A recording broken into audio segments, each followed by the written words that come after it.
Yeah, breaking news from Instagram account Jubalong.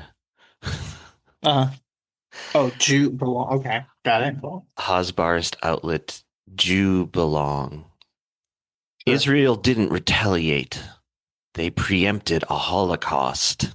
Sure. That's what That. started What happening the last 24 hours. the fuck does that mean? What is it? What the what the hell is this thing? What They're are tr- they're because trying. they're not. That's their response to not like firing missiles back or whatever. Didn't they fucking start it? What?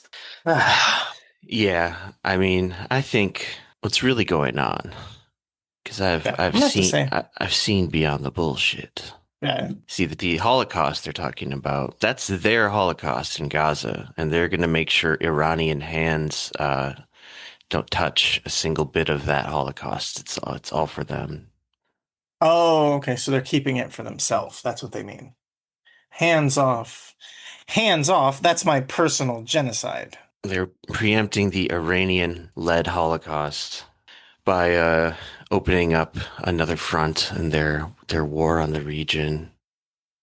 Nice, nice. They're just expanding in every direction. Perfect. Just like the universe. I'll be right back. Yep. Yes. Israel, the Edward Hubble of nations. Deep reference for you astrophysicists out there. Very deep reference, only for the experts like me. It's not for the novice, suckers or chumps. Or Let's Trump's. start, or Trumps even also. But right now, shout out to Big Daddy Trump, really doing his thing. I guess I don't know, breaking it down, sexual style. Is that still remember that? Remember that was a meme. Anyway, I don't. uh, I get so many of my memes from you. Like I think of that as something you like invented, sure, basically. sure, sure, sure. I realize I have that. I was thinking about that a lot this week. Like, anyway, let's just hit record. You ready? What were you thinking about a lot? Anyways, one, two, three, record now. Go. One, two, three. What were you thinking about a lot? Um, like I don't know, another example that came up on the podcast was me thinking that Cumtown invented the it smells crazy in there Oh yeah, thing. yeah. That's pretty You good. were like, no, that's just like a Twitter. And I just realized like I just have never really used Twitter that much. I think the short period that I did use it quite a bit was like Bernie 2020 Okay. campaign, and then that was basically it. So like anything before or after that, I'm pretty much What tuned was out funny on. related to that, because you mentioning Cumtown, is the fact that like it kind of realized that the PBD show is like Cumtown for adults, and they've even got their own Adam that they pick on. Oh yeah, he is literally Jewish Adam. Yeah, Cool he's Jewish Adam. yeah, they've got a Jewish guy named Adam that they all pick on and give a hard time to. I think the angry guy is like Stav. If instead of eating, he got mad all the time, basically. And then obviously PBD is Nick, and then yeah, you can continue on from there. Tom might be Amber, I guess, because like the thing where it's like it's this old guy who just shows up and no one really knows what the fuck they're talking about. It's like yeah, it's kind of No. I got a better pull for that. Ian finance Fidance. is Tom. Okay, that makes sense actually. Yeah, Because he's old, literally like the old guy in that right, room, right? right. I was thinking Amber just because Tom kind of like it supposedly has like wisdom or whatever, and sometimes she does. But then when you like think about it for a few minutes, you're like, she doesn't know what the fuck she's talking about. But Ian kind of does that too, so yeah, I guess that makes sense. Yeah. It is. Obviously, I just don't remember Amber being on the mic that much on Come Town, she but was on a maybe I'm couple times, and then misremembering. also she did a couple like pop in because I live here kind of situations. You know what I mean? That's all I only remember it that way, like Yeah, exclusively, but she was on as who a knows? There's a lot guest, of episodes. but yeah, Fidance definitely was he on was a on bunch of more. That's times for though, right? sure. Yeah. Anyway, I was about to start the whole thing off with they don't have a Tom. You're wrong. You're wrong, But but then yeah, yeah, they did have a Tom. yeah, You I proved immediately thought yourself of wrong. Fidance. JD Fidance, is that something? Yeah, yeah, that's perfect. JD Fidance. Finance. Did you see that video? What video? I saw a YouTube video that was like supposed to be a parody. It's like, this is a parody thing, but it was like the dark story of Ian Fidance, and it was like, it started out with like, he tells the world that his name is Ian Fidance, but it's actually called like, his name is actually pronounced Ian Fidean. And it was like, and that was, he changed it or says it the other way because he got picked on as a child because it rhymed or whatever. And then it was just a bunch of stupid bullshit. Huh. Yeah. That sounds like something those Cumtown YouTube cult members would do. That is correct. It's probably I'm just scrolling through something and I just saw maybe one of the most true Onion headlines of all time. Netanyahu calls Iran strikes necessary to prevent war he just started. There we go. Right. Got his ass.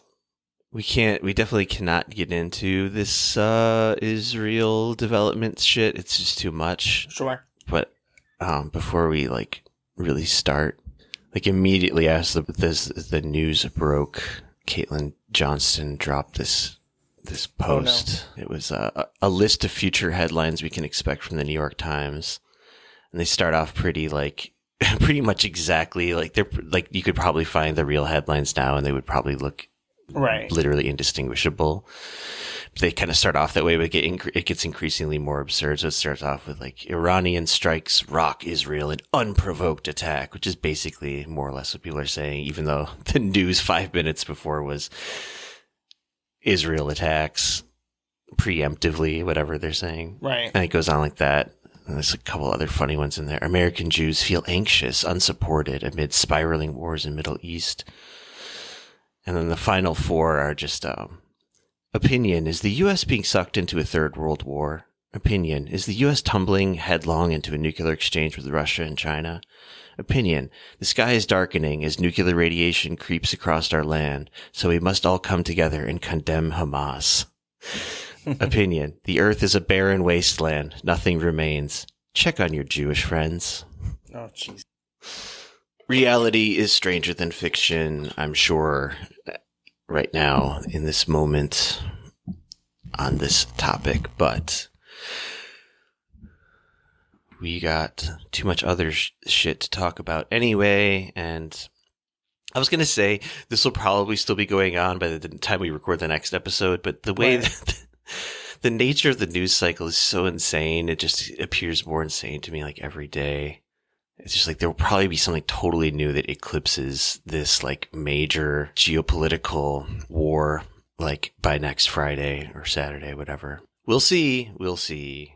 Because like even in the last recording, like as we were recording, the LA riots were basically breaking out. And so I didn't have anything like really, I didn't really know what was going on with that. Like you mentioned a few things like, as they were happening.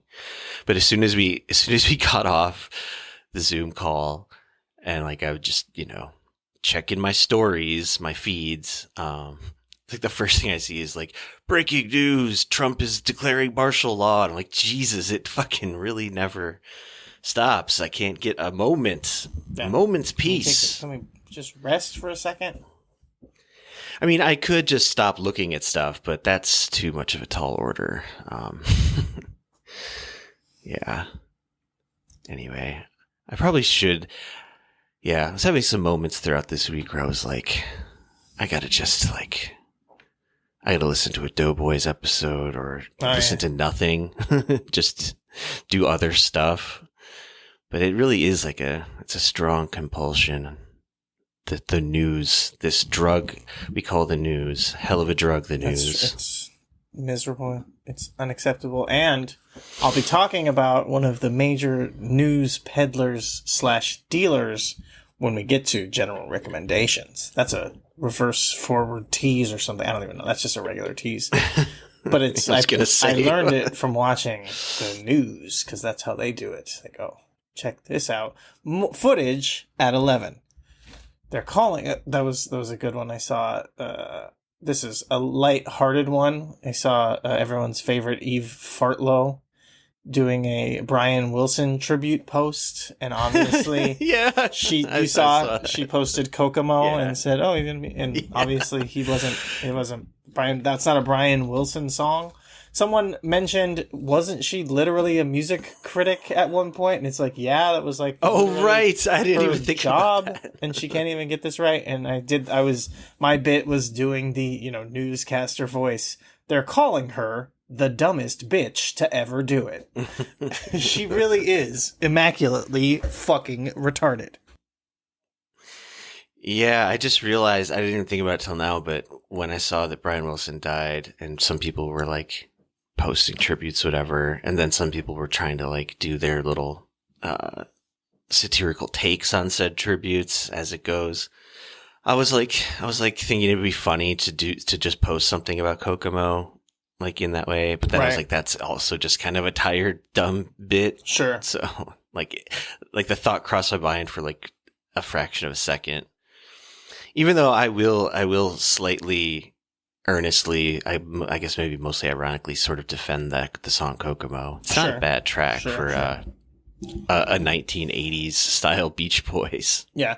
I mean, it's cheesy as hell, but so is like a lot of Beach Boys music. Right. That's like simultaneously still pretty I good. like the like late hippie burnout bullshit Beach Boys stuff too. I actually think that stuff actually is like like 70s. yeah, it has like some good. Yeah. There's some good shit in there that like it's not. The part of it too that helps is it's not as like fucked out as like the mainstream Beach Boys stuff where you've heard it like 1,000 times, but then also it's just kind of good, you know? It's very, like you said, like late hippie era, just like fried off their ass on whatever substances. Yeah. Like I remember one of those songs in particular, maybe you know this one. I feel like it might have been like a B-side or something, but I remember a friend playing it for me like when we were like smoking weed, listening to music off of early let's paint this picture in the most it was 2002 or whatever 2000-ish. What was the big why can't I think of it? Napster. Oh, sure. Listening to like stolen Napster tracks, like a Beach Boys song I think was called Take Care of Your Feet. Do you know what I'm talking about? Yes. You know that song? I do know that one, which is, yeah. It's, Take good care of your feet. Something. yeah. Take good care of your feet. Better watch out what you eat. Better take care of your life, 'cause nobody else will. I remember we were like laughing at it because it just seemed like nonsensical to us at the time. Right. But I remember looking it up like years and years later, and now I'm questioning if this is even true or not.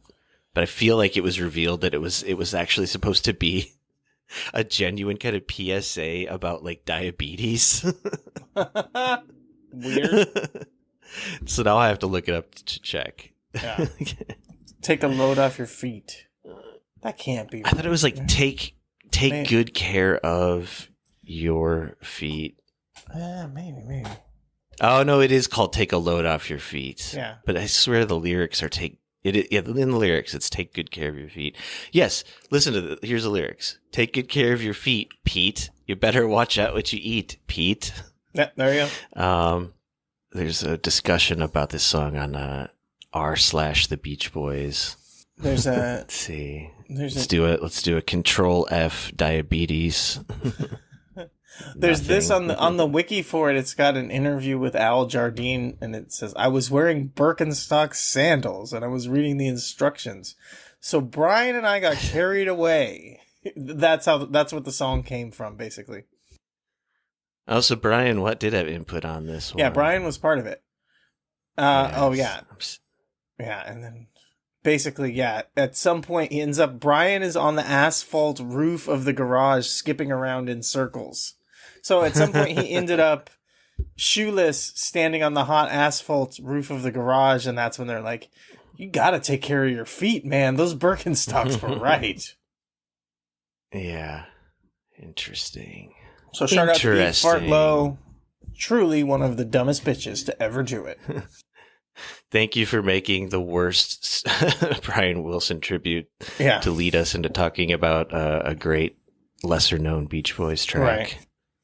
Oh, this is from Surf's Up. I gotta actually, maybe this will spark me doing a little dive back into the catalog. I'm definitely not like a Beach Boys completist even at all. Like, I kind of just know that I like a bunch of their songs, but I'm not I don't know like the progression of the albums or anything like that. Like the way I could tell you the history of the Beatles backwards and forwards. Like, it's just not the same thing with the Beach Boys and me. But yeah, should we just might as well get on into it? Might as well get into it. We got a good dual cold open there with what did we talk about? Iran, the end of the world through nuclear weapons, and the passing. Take good care of your feet. Yeah, exactly.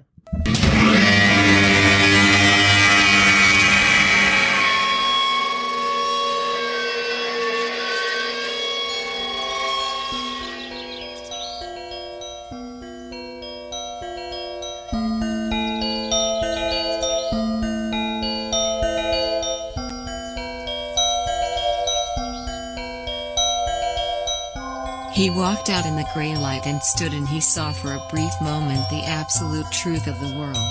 The cold, relentless circling of the intestate earth. Darkness implacable. The blind dogs of the sun in their running. The crushing black vacuum of the universe. And somewhere 200 animals trembling like ground foxes in their cover. Borrowed time and borrowed world and borrowed eyes with which to sorrow it.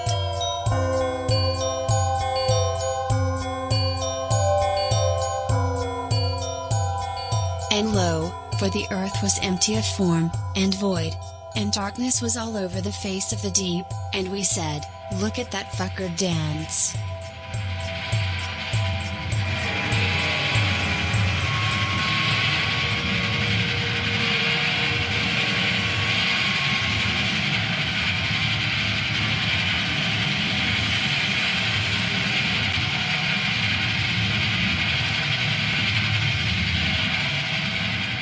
Welcome to Heat Death of the Universe, a podcast equivalent of fiery Waymos crashing down upon both the great and lesser Satans.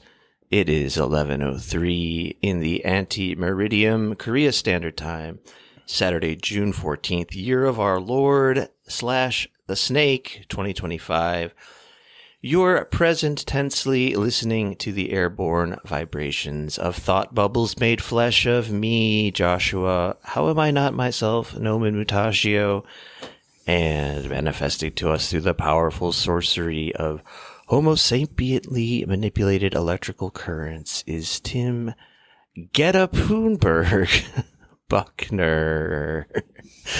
That's a good one. That's a good one. What's up, Tim? I am doing fantastic. Always happy to be on the only podcast that does accept your Costco card as proof of American citizenship. How you doing tonight, Josh? Doing all right. Apropos of nothing other than the fact that I meant to ask you this last week when we got into things, and I forgot. You ever spend much time in Koreatown out there in Los Angeles way? Oh, yeah. Yeah, I lived right next to Koreatown for a very long time. I actually lived in Filipino Town. Nice. So that's right next to Koreatown, actually. And I spent a good amount of time there. I would, ride my bike around in Koreatown. I've talked about how Koreatown is kind of the worst place to ride a bike in, unfortunately. It's lots of bad drivers, lots of crazy, disorienting lights and fucked up roads and things that make it difficult to traverse and travail the area, but yeah, I definitely spend a lot of time in Koreatown. Bad drivers, eh?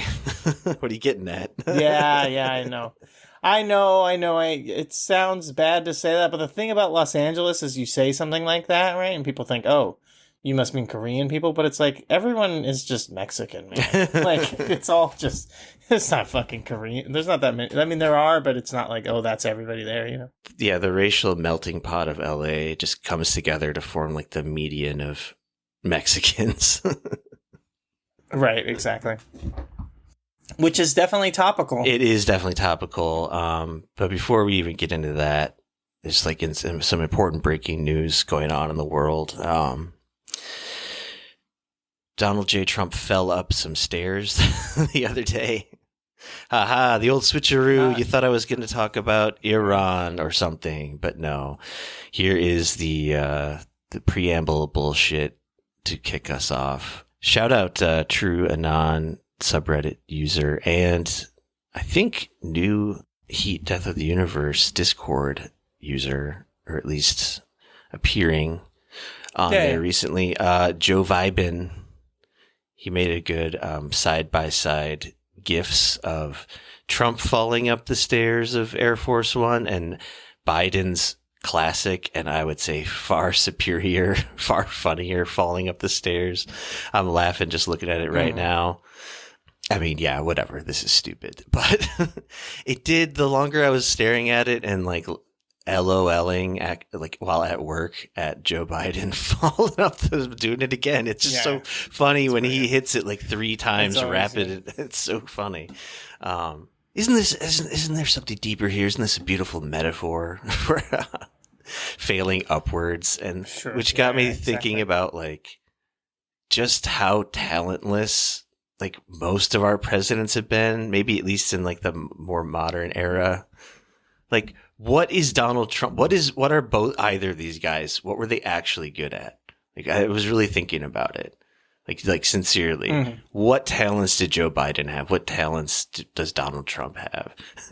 I just realized I'm speaking of the past tense about Joe Biden, who is technically not dead, I guess. But really, like, you'd think like a head of state should at least be able to like play the piano or something. Like these guys have nothing, like no basic, like neither of them could like speak another language or like, I'm thinking of just like not even like extraordinary talents, just like basic shit that like average people can do, like skills. And I don't really buy the idea that like being a politician is a skill unto itself. Like, I guess some people are kind of better at it than others, but like, I don't know. These two particular guys, they truly did fail all the way to the presidency, it feels like. And it reminded me, there was something in the news about, what was it, Trump? Did you hear about Trump saying like he was tested for musical aptitude or something as a kid, and he should have been a flautist. Oh yeah, that was pretty good, and yeah, that he was saying like, it's like they told me I had perfect pitch. I would be perfect. He didn't actually say perfect pitch. He like described something. I heard someone breaking this down. He like described something that like sounds like it could mean perfect pitch, but he never actually said that. Those exact words. Yeah, weird. Very I'm weird. sure he doesn't even know enough to lie with those words. Right. Yeah. Anyway, those are our presidents. We love them, don't we, folks? We do. This was another just throwaway nothing, but I thought it was worth spending 5 seconds on. I don't even remember where I saw this now. It doesn't really matter, but some new podcast just like bragged about having their first episode, and let's see, what is it called? Oh yeah, Cartoons Hate Her podcast. I have no idea what this is, but well, let's see, description. Yeah. Right here. A very, very, very online 30-something mom, first female Trump impersonator, good God, and fashion enthusiast, former Reddit troll who earned a total IP ban. Imagine that's your biography. But anyway, that's not the point of this. The point is the first podcast episode proudly displayed on this person's social media. Noah Smith, this guy I had to look up to remember who exactly he was. He's just like an annoying neoliberal, like economics reporter or something. Coming out as straight. Yeah. For 12 years, economics writer Noah Smith experienced no sexual attraction. Oh, that must mean he was like asexual, right? This was like this was his affliction. Sure. Now at 43, he's attracted to women again and ready to talk about what happened. This is just called getting no pussy, right? Am I crazy? It's like just going from being volcel to incel or something. It's like... The first thought I had about this was like, Wow, like congratulations on overcoming your clinical swaglessness. You did it. Right. Not even that, just like being like probably just like so depressed or anxious or something to where you or just don't have sexual desire Right. anymore. You know what I mean? Like what's really going on here is something different. That's the more charitable interpretation even, but yes, it's probably more I'm accurate. sure too, that but it's an incredibly intriguing conversation with this person who like cartoons hate her. When it popped up, I was like, who the fuck is this? Why do I like, you know, they've 44,000 followers on Twitter or whatever. And I'm like, who is this fucking person? Why would I care about them? And then Noah Smith drives me insane because his Twitter ad is like kind of clever, but then also kind of like no opinion, right? Oh, haha. And like, that's kind but it's also like, what the fuck does that even, what does it even mean? What message are you trying to, you know, send with this or whatever? And then also it's like confusing because I'm like, wait, are you the other, like, are you one of the other famous Twitter Noahs or whatever? It doesn't, fuck it. Whatever. I don't even know or care really who Noah Smith is, but yeah, it does seem like it was almost fascinating and interesting enough for me to like go out of my way to listen to this, but I did not get around to it. So I did think it was funny that you then had it on the list of topics or whatever. yeah, I mean, I couldn't bring myself to listen to it. I had to just submerge my head in I was too busy other listening news. to the Adam Carolla show. Oh, right, that's what you were up to this week. Yeah. God, Yeah. I listened to the clip you sent me. It was like 10 Pretty good, minutes, maybe 12 minutes or something. And it was just like, I mean, I kind of like built up a callus to it, but the first like 5-7 minutes, I was just like, my ears were bleeding. I can't listen to that man speak. It's too, He's incredibly obnoxious. maybe it's more palatable when you're listening to it at 3 times speed or whatever you're up to now, but Nah, it's miserable no matter what. Yeah. And like I can't break the 3x barrier, unfortunately. Maybe someday. But it's been a very long time. It's been plateaued there. It's a mix of things, but we don't need to get into that now. I've explained it before. The thing is that though, like, I mean, maybe it's just like it's like a mix of like a revamped relevance, not like in the sense that I assume that he's getting like any better views or clicks or anything, but just like he's on the radar of like for people to dunk on because of like the fires and then now this and his proximity to all of it, that it does feel like it's not just me like happening across, because I keep Carolla like subtly in the background all the time. I've talked about it, like feel like I'm one of the premier Carollaologists on the internet. But in like, that jam-packed full field of of experts. yes. But like recently, and it's not the like, oh, your thing is like feeding you this content, that's why you're seeing it. Like recently, like Carolla references seem to be around a little bit more. Like R.M. Brown was talking about him recently. He's kind of not talked about him because he's they had some unpleasantness in the past that caused RM trouble, where he kind of just said it's not worth it. And then fucking out of nowhere, I get shown Anthony Fantano, and this is like just within the past couple of days, going at Adam Carolla for him having bad opinion on Lou Reed. It was like, what the fuck? And it was like perfect because it's like Fantano, who's just like a guy who knows, I mean, he knows about politics and stuff too, but he's like primarily like a guy who knows about music stuff, right? That's like his thing.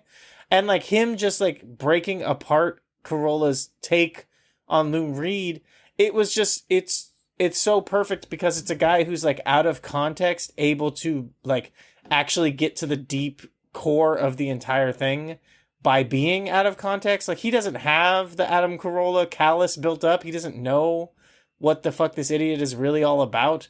So he's just, and it is that it's just like empty platitudes, basically. It's just like Adam Carolla shit hits, like Adam Carolla opinions hit if you have literally zero education.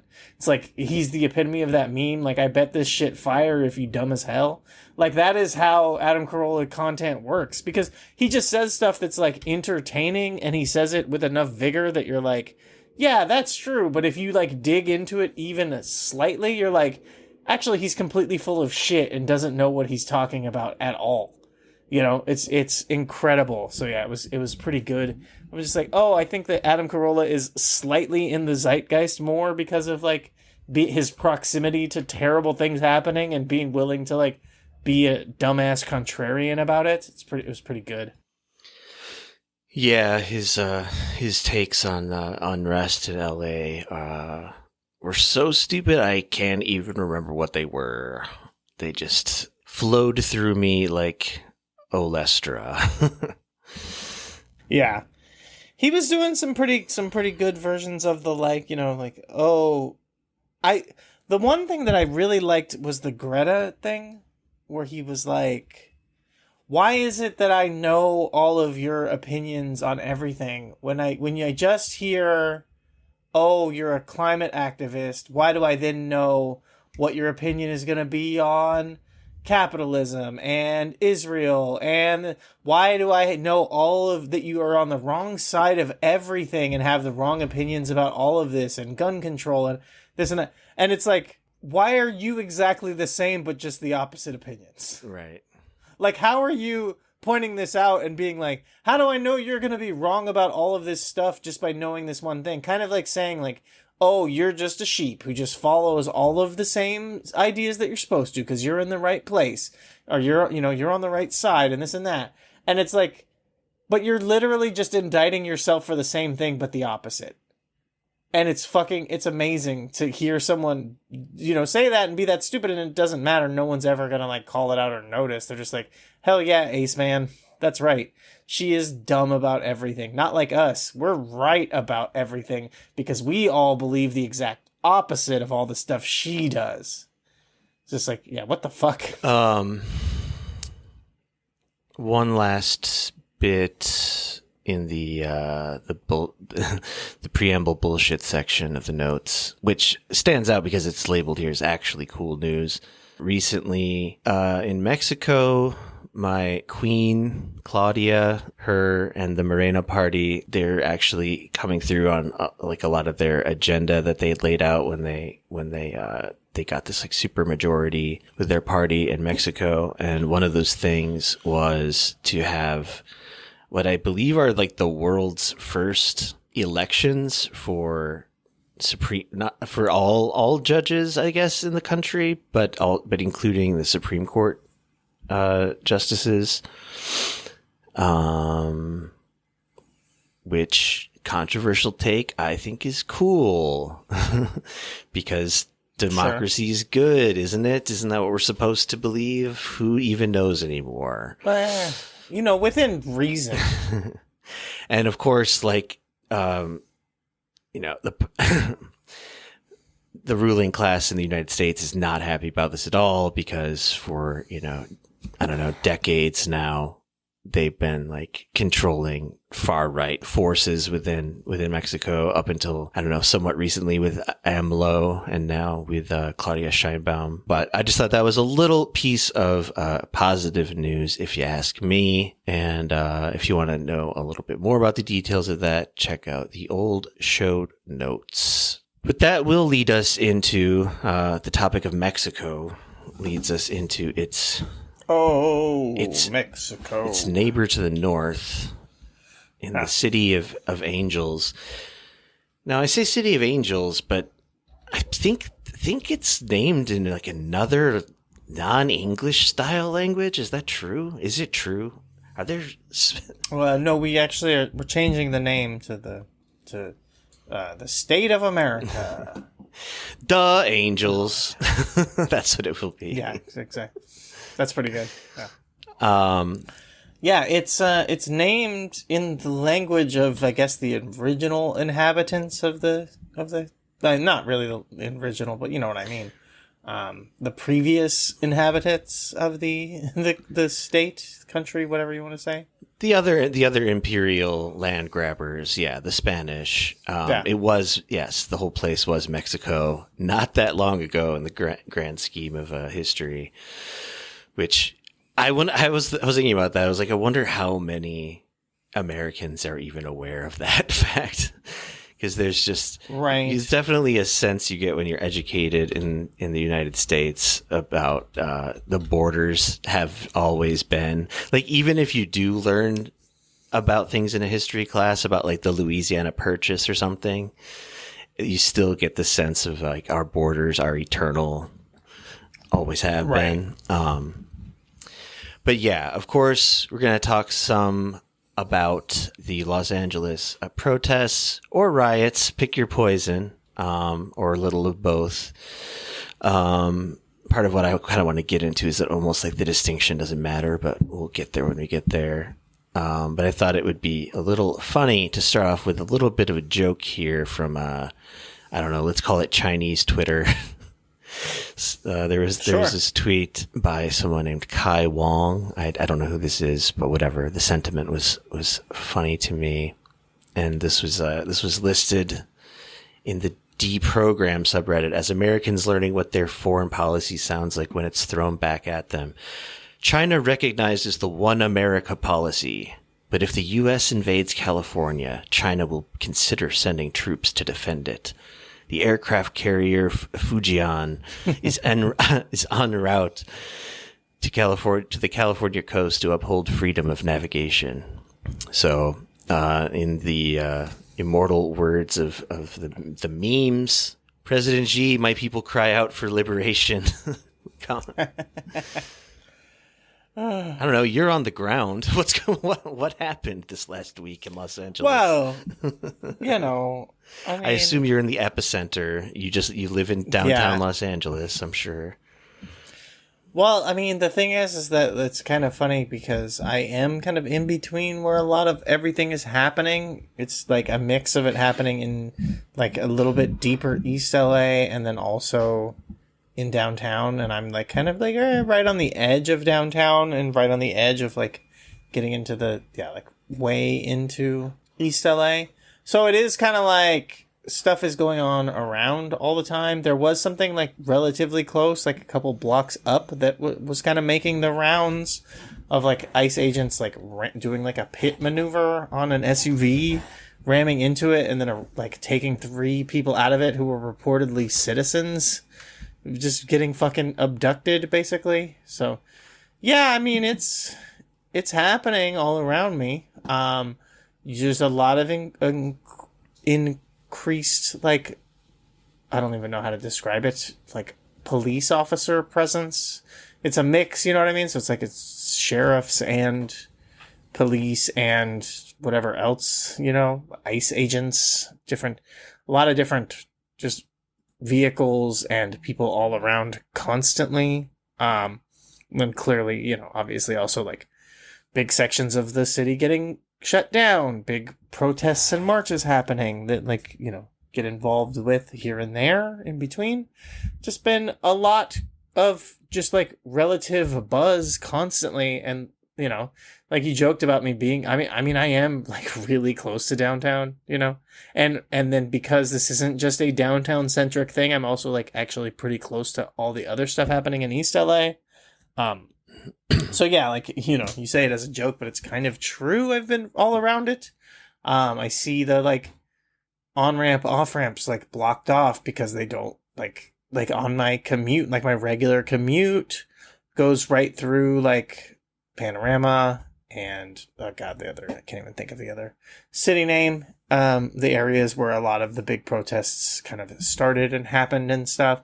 So yeah, like for most of the week, there's been big chunks of the freeway where it's like you can't get off the freeway in these neighborhoods because they don't want more people going into where stuff is happening, which seems insane.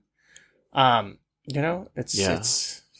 been a bit crazy, but also it's just like normal, it's like, is this normal traffic or is this traffic because of other weird shit happening? Like that happens, here and there. See, now that's a good lighthearted angle. Like the traffic is during the apocalypse. Is this just normal Los Angeles traffic or something world ending really happening? Right. Yeah. Yeah. I guess we can kind of go through a little bit a little bit chronologically, like, I mean, obviously there's some context to put all of this in. I mean, I don't think we have to like convince our listeners that, Sure. the mass, deportations, purging stuff that's been going on since January basically is, pretty horrendous and fucked up and, beyond the pale mostly. But like specifically so this goes back, like almost exactly a week ago, last Friday, June 6th, in the Los Angeles fashion district, there were, and also just at like a Home Depot. I wonder why Target Home Depot. Anyway, it just almost seems like hack, like, and also like ICE is like the most sort of egregious department doing all this stuff, and like maybe has the most just kind of like lawless gang tactics, but it's a bunch of other like elements involved in this as well.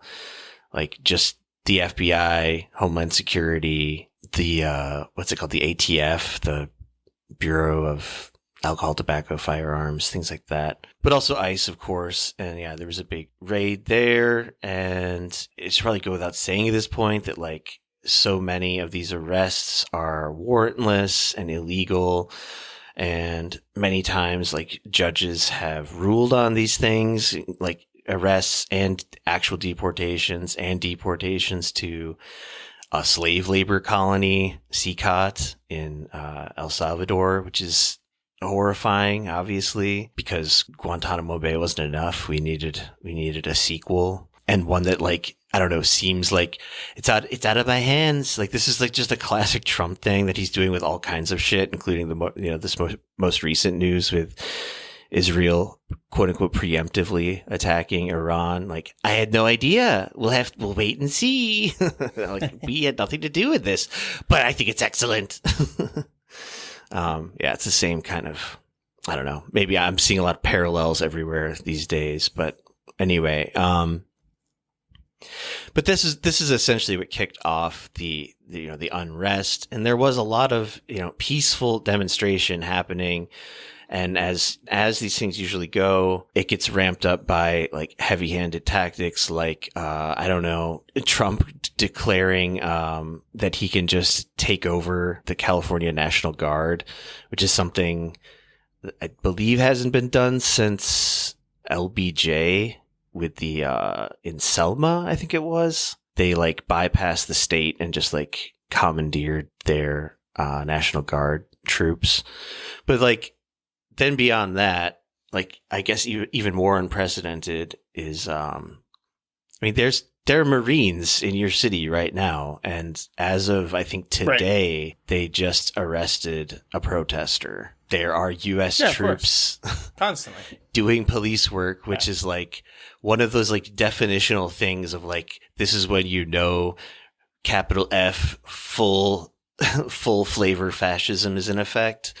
When the actual military, not just the National Guard, not just the militarized police forces, but actual troops have boots on the ground and are carrying out operations, basically. So I think it's not so great, this development. But, as this week was going on, I was like just grabbing up like news clips and whatever videos here and there. I guess we could go through some of these. Another like key piece to all of this is that Stephen Miller, I think I'm trying to think of, is there a more like outwardly, immediately evil looking member of the admin right now? I can't think of anybody that beats him on that front, but maybe I'm forgetting.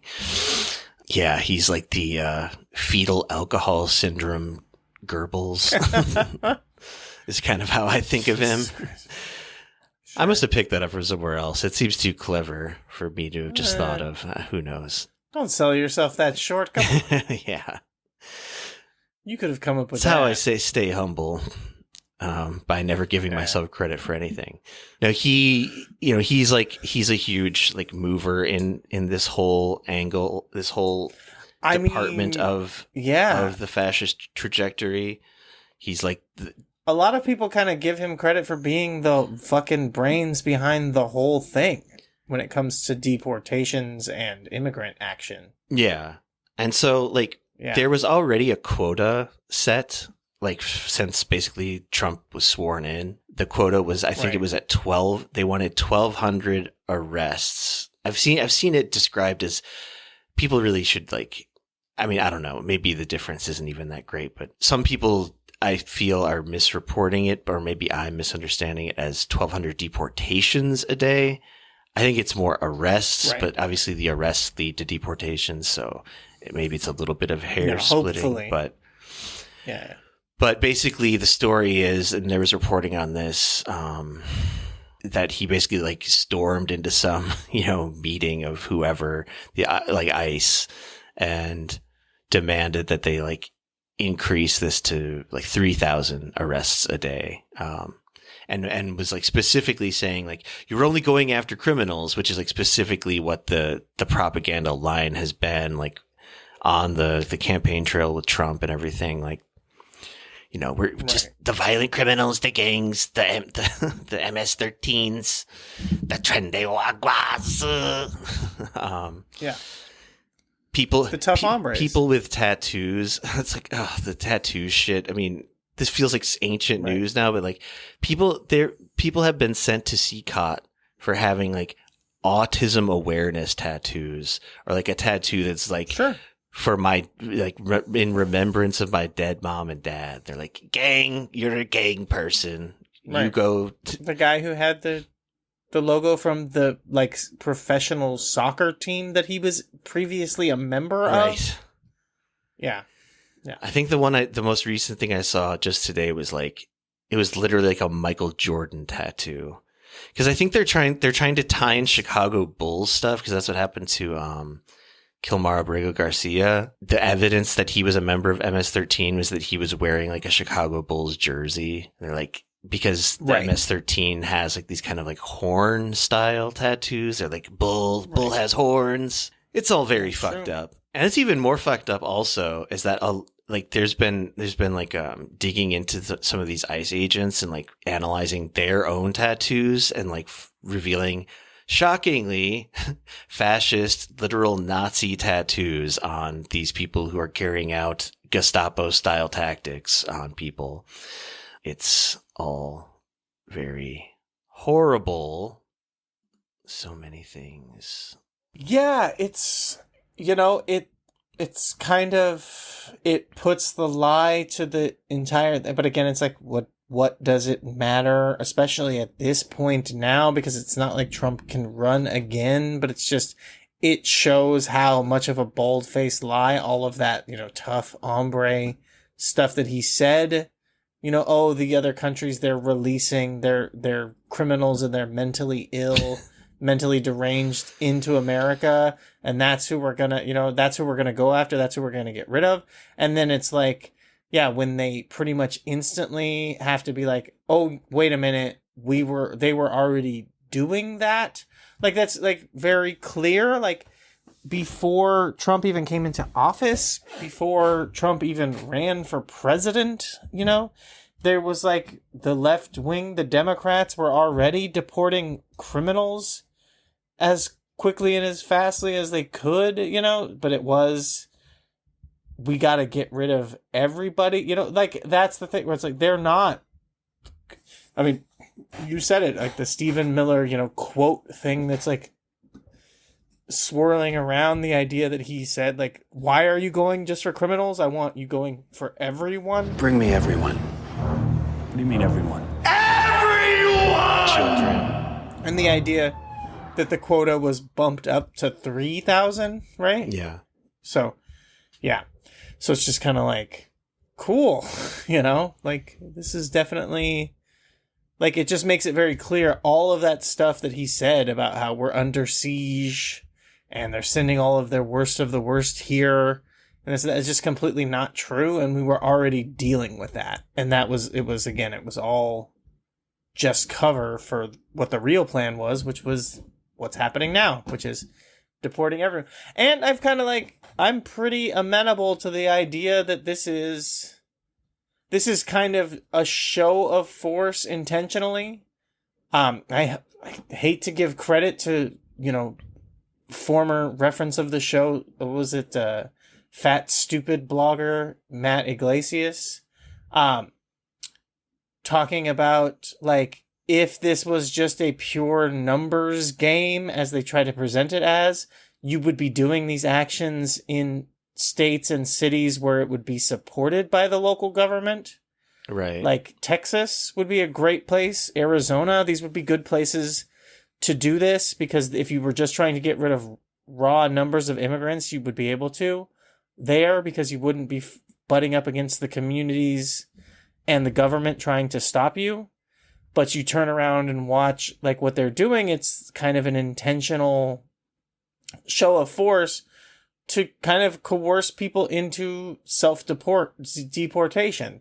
I even heard that there's like an app or something that is offering people $1,000 to self-deport. If you sign up and say that you're going to leave, Yeah, I heard about that too. they'll give you $1,000. So it's like, what they're really trying to do is to scare the because they're, a lot of people say, oh, they're only kicking out criminals, so I'm fine because I'm not a criminal or whatever. This is like sending the message to those people, like, you're not fine, We are going to come after you, and we're going to be maximally violent and dehumanizing to you as possible. So you're probably better off getting out of here before you get swept up in this.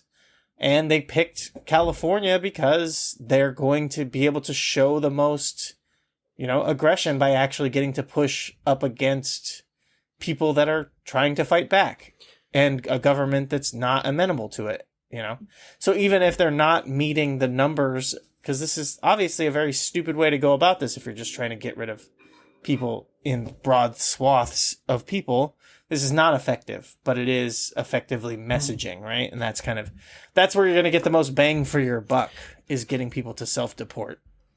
There's that, and then, I mean, the really big thing is that it's not even about getting immigrants out of the country. It's just about this creeping, like, tyrannical control over the entire populace and putting everybody into fear. And like Los Angeles, like, yeah, you pick Los Angeles, it's like maybe the premier sanctuary city in the United States, right? And it's like, sure, right. one of the more, like, I don't know, sort of successful, like, I don't know, experiments in multicultural I was going to say harmony, not that it's like perfect or anything, but like, I don't know, like relatively, like on a world historical scale. I mean, that was like the sense I got just from watching a lot of the footage, as well as like, I don't know, just a lot of people sort of coming together, at least again, with this common cause against like what should be such at certain points in American history would have been a very obvious thing to be against immediately, which is like warrantless, no due process deportations. And the thing is, it's like, it's already ramped up to actual American citizens have been deported. There was this handful of, at least, like, the thing I can think of off the top of my head, like there was a 4-year-old girl who's getting like cancer treatment, and she was deported without like access to any medical care. And I saw like one of these fucking hot dog necked fucking demons like coming out. This was like a month ago, or maybe even more now, but coming out and talking about this and defending it as, well, she didn't have to leave. She only left because we deported her mom, who was an illegal. And it was like, oh, okay. So you're a compassionate conservative then. I see. I got it. But yeah, like actual American citizens, children have been deported at this point. And like, yeah, it's obviously a fear tactic. Like, I mean, it freaks me out to think about, like, I mean, even if you like the idea of like, oh, well, I haven't done anything wrong, because I'm about to visit the United States in like a month, almost a month to the day now. And I was thinking about it today, and I'm like, oh, maybe it's kind of weird, because like I'm just sitting here like thinking about like how the United States is basically well on its way to being the next, the Fourth Reich or whatever, but that at the same time I've got flights booked to go there. But And yeah, I guess like if you were to ask me to like rationalize that, it would be like, well, I know I haven't done anything wrong, and I'm an American citizen, a passport, whatever. Right. And I'm white. I've got all the Does that all matter? the things going for me in that sense or whatever. But I guess I'm saying that like I can see like this is all going to be like ratcheting up to like, yeah, maybe I'll be the last like group to be targeted in this way. But I don't. The point is the fear, and like you were saying, like getting people to be so afraid that they just self deport even. Well, it's. I mean, it like, it's. Do owe white people tears or whatever, and people can say whatever they want about this, but it is like, does it? What's the fucking line when you're talking about something that's like a clear, almost clear? It's not hyperbole to say this is a clear, like fascist takeover. In a lot of ways, they're doing unprecedented things, and they're breaking tons of laws, and they're using literal force and all of this stuff. And to be like, you're talking about all this, like, why would you come? A friend of mine who lives in the Philippines, like, was just on his stream talking about, like, he's got a visa to come to America, but why would he? He has absolutely no desire to come at this point now, and he had done all that work to be able to come. And then even myself, I'm like, okay, they're talking about getting rid of birthright citizenship.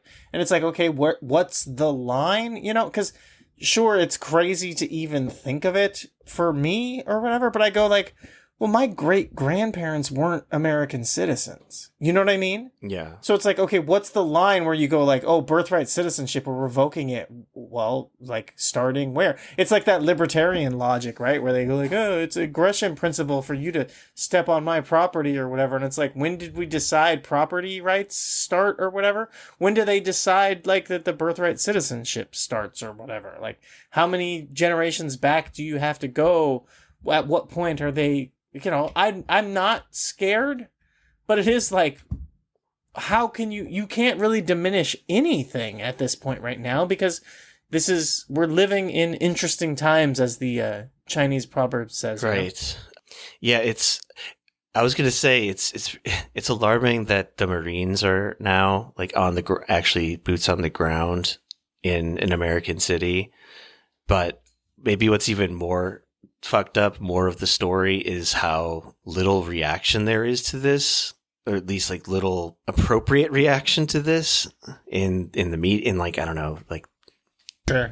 the more widespread media outlets or whatever. I mean, I was thinking about how, like, I don't know, like how stupid the discourse gets whenever protests or riots do happen in the United States. It's usually just like, oh, my team's doing it, so it's a protest. When your team does it, it's a riot. It's that, I mean, it's almost like a tired thing to even comment on, I guess. But I've been was thinking about it, and then like basically what matters more than whatever sort of like, I don't know, label you want to put on certain actions, like, is obviously like, is the cause justified? Like, do the motives make sense? Is it a moral action or not? And like, to me, it's definitely moral to let's say property destruction is by itself not great, but if the cause is righteous enough, then the ends justify the means. Then okay, then yeah, I'm basically fine with people lighting Waymos on fire. Also, it's hilarious the way they were calling them in and lighting them on fire, Right. Despite being pretty dangerous to the protesters as well, whatever. But then like, you'll just see this concept back and forth of like, oh, well, January 6th. And it's like, oh, well, that was different. And it's like, well, why? Like, defend January 6th. And like, you can't. Like, it was like a bullshit QAnon thing, Anyway, just thinking about this idea of like the enlightened centrist who will want to like condemn, like, I condemn everything on both sides. And it's like, no, you can't just say these things are equivalent, because like on the surface level, yeah, there is like a certain level of lawlessness happening. Like there's property destruction doesn't exist in a vacuum. Like there's like a context and a reason for it. You have to like actually reckon with that. So I guess I'm more just shitting on that enlightened centrist attitude that you see with all kinds of things, not just with riots. Right. V protests is a good example, but like, as we're going to talk about down the line here, the stuff with like the Freedom Flotilla. Like the IDF commandeered a boat. Ansar Allah also commandeered cargo ships. These are not the same. Like, Right. their reasons actually matter, and I feel confident in justifying them, like morally, justifying one over the other. Ansar Allah specifically took over a cargo ship as a way of trying to stop a genocide. That's good. The IDF also illegally commandeering a vessel. For what? For what reason? Yeah, right. Because Greta Thunberg is annoying, you know, whatever. But we'll get there in a second. I just want to see, there's a ton of other shit on these insane notes, but we obviously pick and choose here. I don't know, like one thing that got almost like annoyingly reported on, like almost too much in my opinion, but whatever, was like that Australian journalist getting hit with the rubber bullet. I mean, I guess it was most notable because it was so clearly caught on camera. The guy just like lining her up in his sights and firing at her for zero reason, just for like pure sport. That was pretty good. That was a funny one. I liked that. She's like, "Oh, Jesus Christ!" Yeah, that was good. But then, like, I watched the interview with her on. She was from like Channel 9, which is like a Murdoch outlet. And like the interview with her about it was so like, I don't know, just like sanitizing it. Like, oh, she was caught in the chaos of the crossfire. Like you watch the video, it's like totally calm at that point. And the guy is just like, there's like, that's a thing where like, I feel like I've seen in movies and TV or whatever, or even maybe even felt the phenomenon at some point. Like you think you're in a crowd of like, that's kind of going wild, but really you're just like, you're just kind of standing alone doing something embarrassing, which is basically this. I don't even know if he was a cop or he might have been National Guard. I'm not even sure. I think he was LAPD, whatever. Just like, oh man, isn't everyone just shooting at journalists right now? No, you're the only one. Like, there's not even any people like crowding around you for you kind of like fade into the background of. You're just very obviously standing front and center and firing at this lady who's couldn't more clearly be just reporting on what's going on. Right. But yes, I mean, yeah, but finding out that she's from a Murdoch property does make me have to say critical support to the comrade police officer who fired upon her. One less for us to worry about. Yeah, but then of course, like, you know, a lot of journalists got hit as well. It just was like less reported on and maybe not as clearly documented with video. But there was a British guy who got like actually like the lady didn't get injured too badly, but this photographer Nick Stern, he had to have surgery for his injury, and like, yeah, he's going to have to like do physical therapy to like walk again, basically. I mean, all kinds of details cropped up. I mean, there was like the fucking horse stomping. That was insane. Two horse stompings. That was the craziest shit I had ever seen. When I saw the clip of it, I was like, this is the most insane shit imaginable in the history of anything in America, with the fucking cops like intentionally corralling people. It felt like they were intentionally not just like corralling people and then antagonizing them into position to fall down and get trampled. Right? That seemed insane. And then now that feels like 1,000 years ago. Who cares? Yeah. That's what, and because that was like, that was pretty early on. Like, what the fuck? Yeah, thinking about that now, the horse trampling shit seemed, I mean, it feels particularly evil because it's like horses are just like, they're just big guys who are cool and nice, and it shouldn't be used that way, you know? That's partially it, but then also just like, what the fuck are we doing here? How are you trying to imply that this is anything positive? Well, what was especially insane about it, did you notice that like there was footage of, so it was like a news conference with the chief of police, and he was just like reading his fucking like his bullet points, like we're justice, police, safety, blah blah blah, and right next to him on the screen was that footage of the one guy getting like Rodney Kinged by mounted police. Like as he was talking about how Right. moral and great the LAPD is, and whatever they were doing is so great, and they're just we're keeping people safe. As a cop is just throwing a guy down to the ground who's like trying desperately to get up. They're not even like trying to subdue him. They're just beating him with horses and like sticks and horse hooves. Did you see the second video though? That was like even more brutal somehow, involving horses. And like but No. oh, you did. Well, probably. I saw a few. I mean, I saw three total horse. I mean, I saw two actual horse stompings where they just like maneuvered the horses to walk on a guy. And this is not even in a crowd. Like the one I'm looking at now, the second one, though, that I thought was even more brutal. And if you freeze frame the very beginning of the video, you see in the foreground a sign as clear as day that says ICE is KKK. And then it just reminded me that the Ku Klux Klan famously did a lot of their lynchings and whatnot on horseback. But yeah, there's the street is cleared except for one guy and then a bunch of guys on mounted police on horseback. So it's not even you can't even like say like, oh, it's the chaos, the fog of war. Like they didn't even know. Yeah, 3 horses are walking over this guy, and then they're hitting him with these like long ass like billy clubs, nightsticks, to like make sure he stays down. And then they just move on. And then I guess one like not completely utterly evil cop is like kind of seeming to I don't know, attend to this guy's wounds. And I tried really hard to find out if this person survived or what happened, but I just couldn't find anything. I couldn't find anything because it was the secondary video was like overshadowed by the first one with the Rodney King style horse based beating.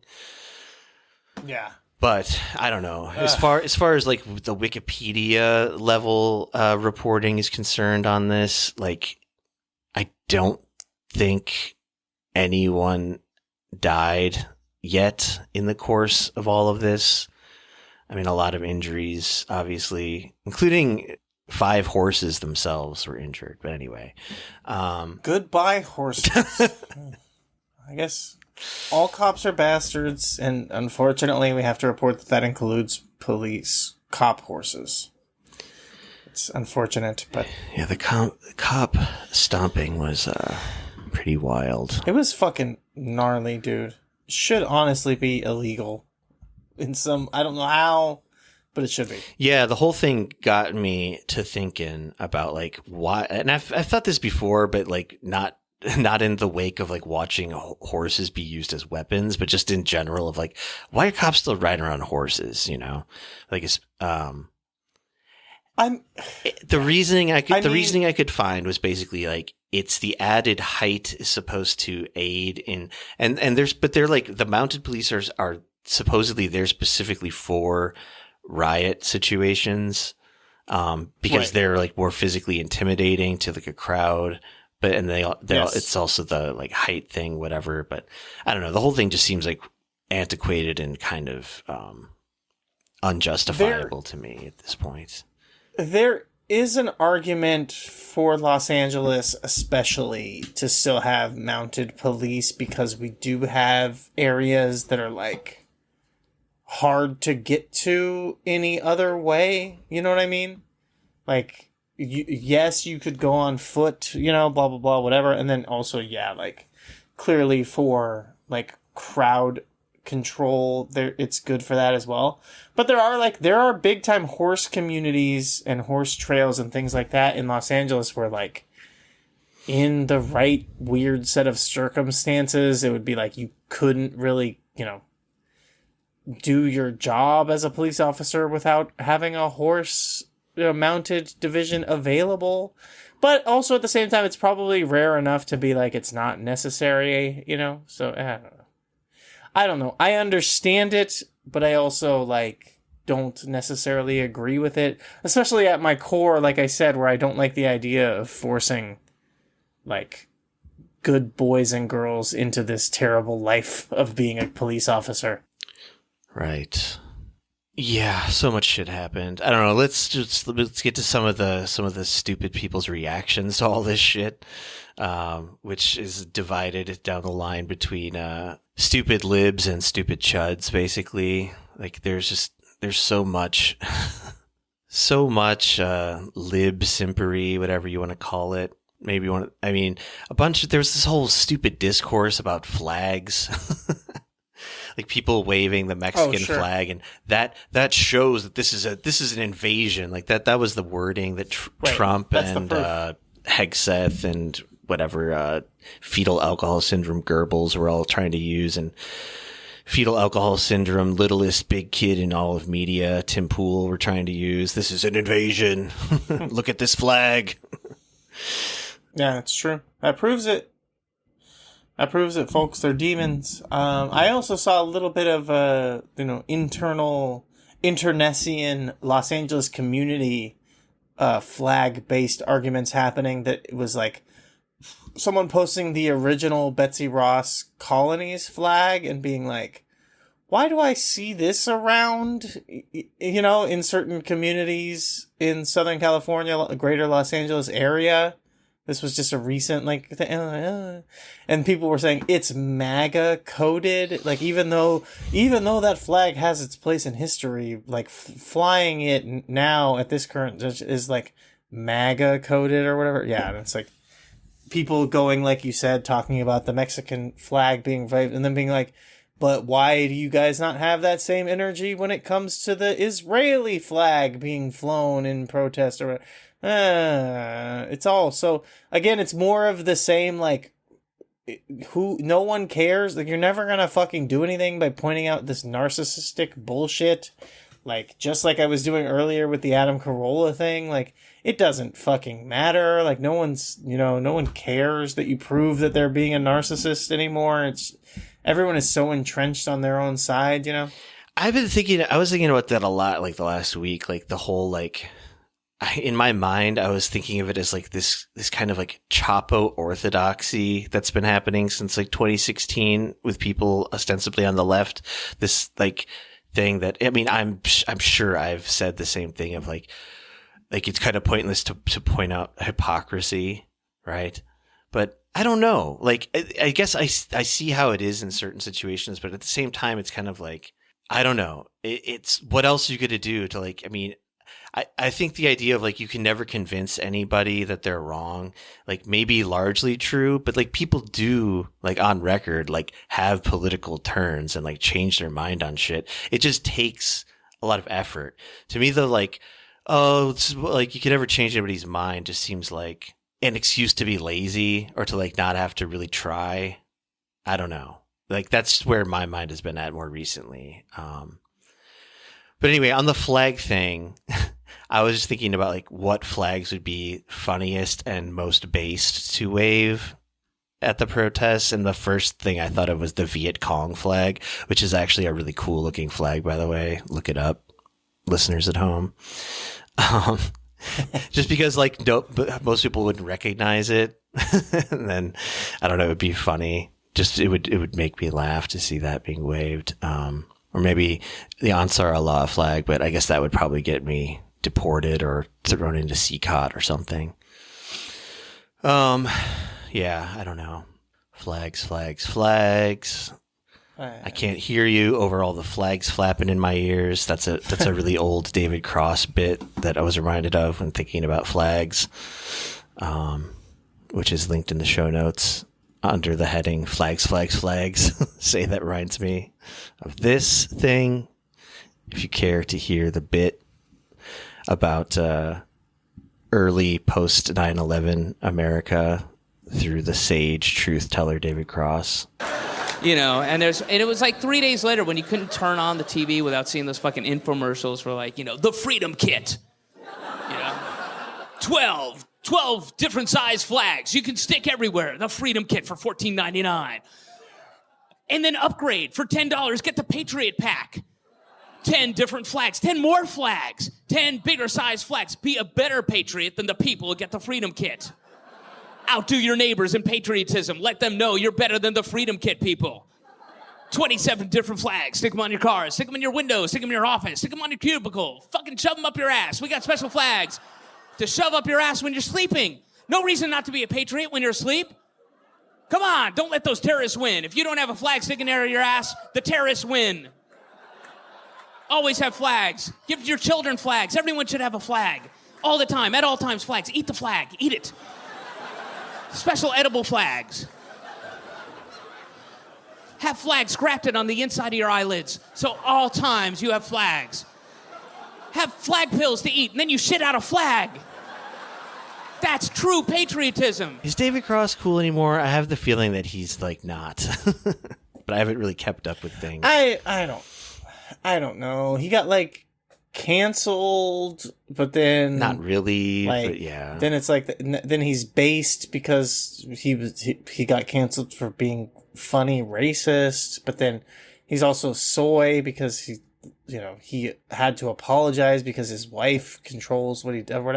I don't know. I mean, when it really comes down to, like politically or socially, culturally or whatever, I have no fucking clue where he like lands anymore. But what I will say is like, I haven't seen any of his comedy or anything good from him entertainment wise in a long time. So he's not really on like my list of guys, he's not on my list of guys. He's not one of my guys, So we'll see. But I mean, he is kind of an all-timer. You got to give him some credit for like Mr. Show and Arrested Development. You know what I mean? His stand-up, and just his stand-up being good. Yeah. Well, his stand-up right after like in 2001, 2002. Shut Up You Fucking Baby. That album was like in my rotation, like at the drinking party. I was always putting that on. And that was an all-time one for me. I've gone back to it somewhat recently, and it basically still held up pretty well and still made me laugh. It's very time capsule-ish though, to like a specific immediate post 9/11 Bush's America time, but I'll throw that out as a general recommendation. Early style. Oh Christ, there was something there I was gonna reference or play off of, but I forgot because I was too busy looking at an Adam Carolla tweet that says mini tomatoes are the new passion fruit iced tea. They suck and are now everywhere. God, I hate them so much. Sticking it to cherry tomatoes, which, if you follow Hasbro, are Israeli invented products. So you should comment to him on that. You should be a reply guy and say this is anti-Semitism. Like, Adam, this is anti-Semitism. The proud cherry tomato was invented in the birthplace of democracy, Israel. You could send like 1,000 TikToks of like stupid people fucking dancing and eating cherry tomatoes and saying, "This is what I do when we're carpet bombing children. It's how I celebrate. It's how I treat myself. This is my self-care." Yeah. Just have a little. I mean, I've seen videos basically that are doing that. Yeah. There's like so many things. We got to skip almost all of them. But this one kind of sums up the lib response that I'm like trying to summarize here. So some blue check person I never heard of, whatever. But they said, President Obama deported 3 billion people and managed to do so without using stormtroopers and the National Guard. Like everything else, Obama was better at that too. And immediately you get some, comments from more sane people like, "Are you bragging about this?" Or, "Hey guys, we were the more covert fascists." Yeah.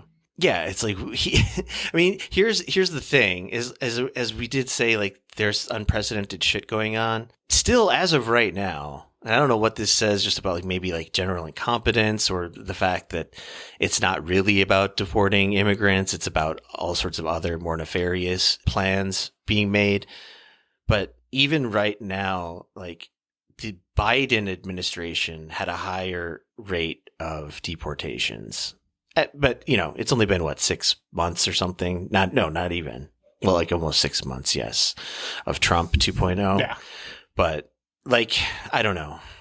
As much as there is a lot of stuff to be, like, sounding the alarm about, I don't know. Never mind. Forget what I'm even saying here.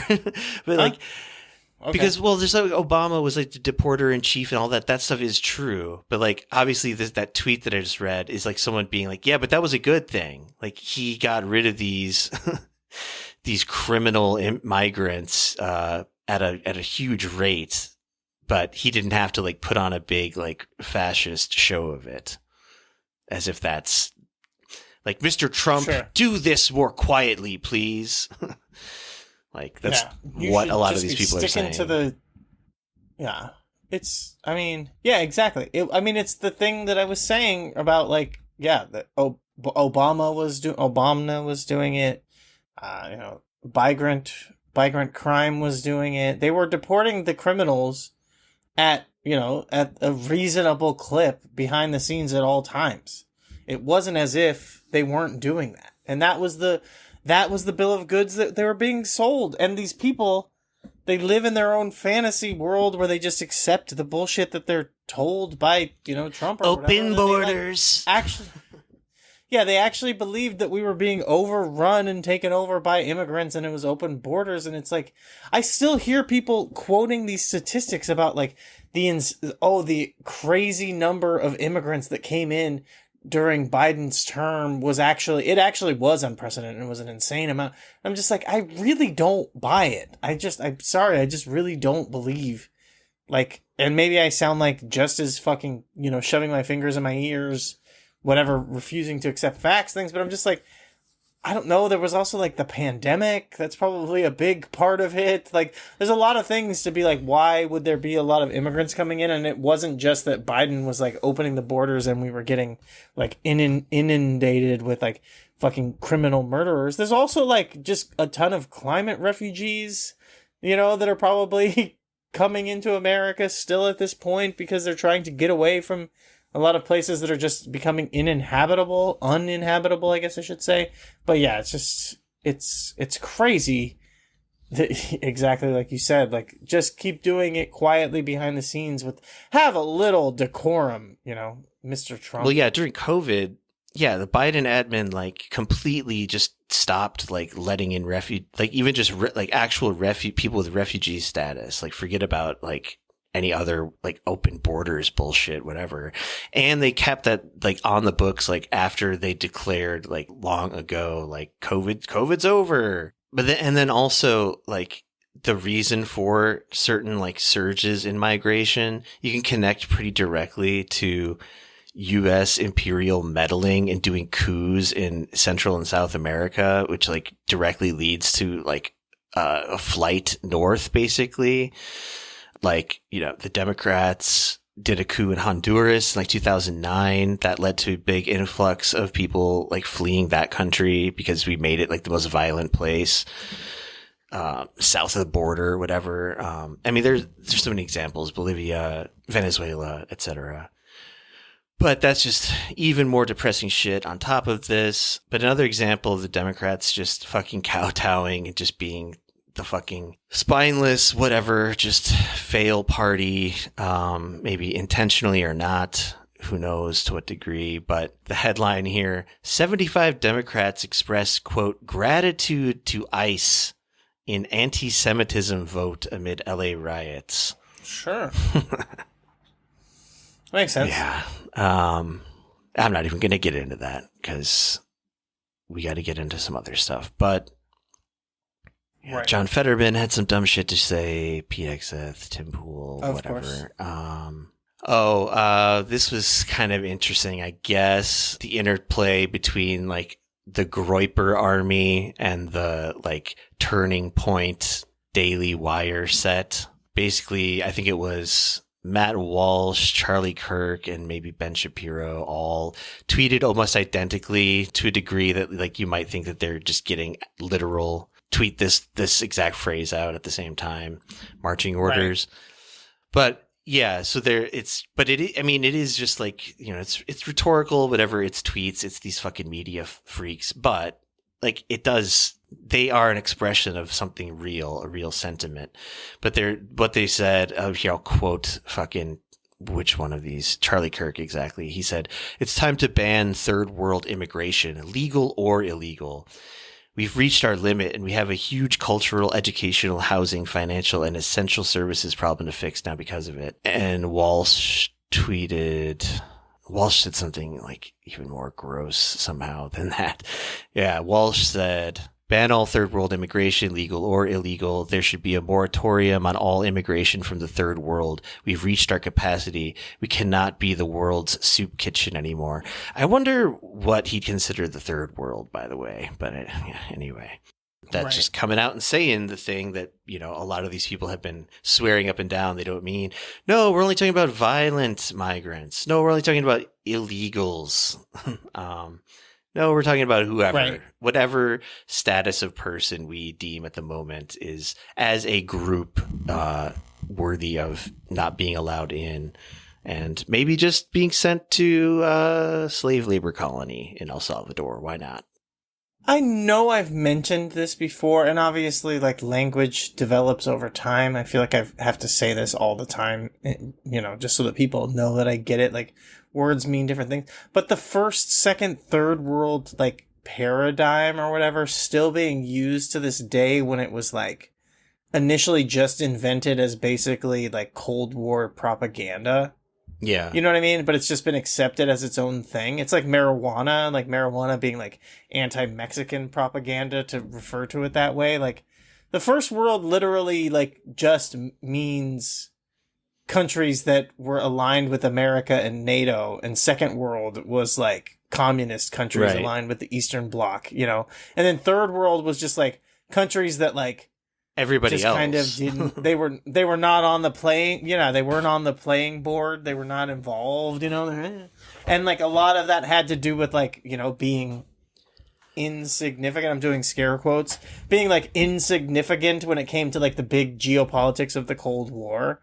But then like the way that it's just developed and been accepted, especially, you know, obviously in America because we invented it, and also not just because we invented it, but also because we're number one.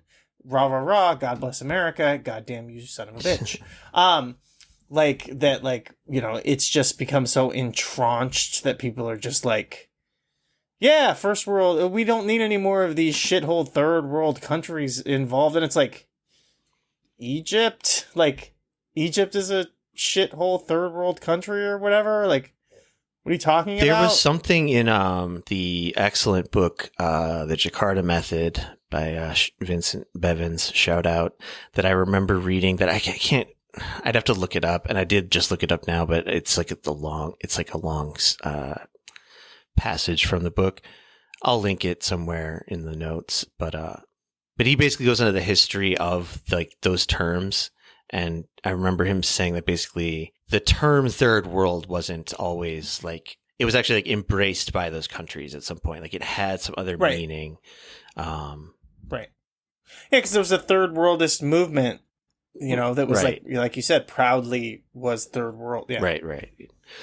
But yeah, now it's just like it's a pejorative. It's just supposed to be equivalent to like shithole countries, to quote our dear president. But the thing, just to finish it up here, the thing Nick Fuentes said about this cool trend as he saw it, he said, I've never seen the right wing so angry and so explicitly against mass immigration, so close to expressing their disdain in racial terms. He's just real excited. And I would say when you get the Nick Fuentes like stamp of approval on your racist shit, you be doing some real racist shit.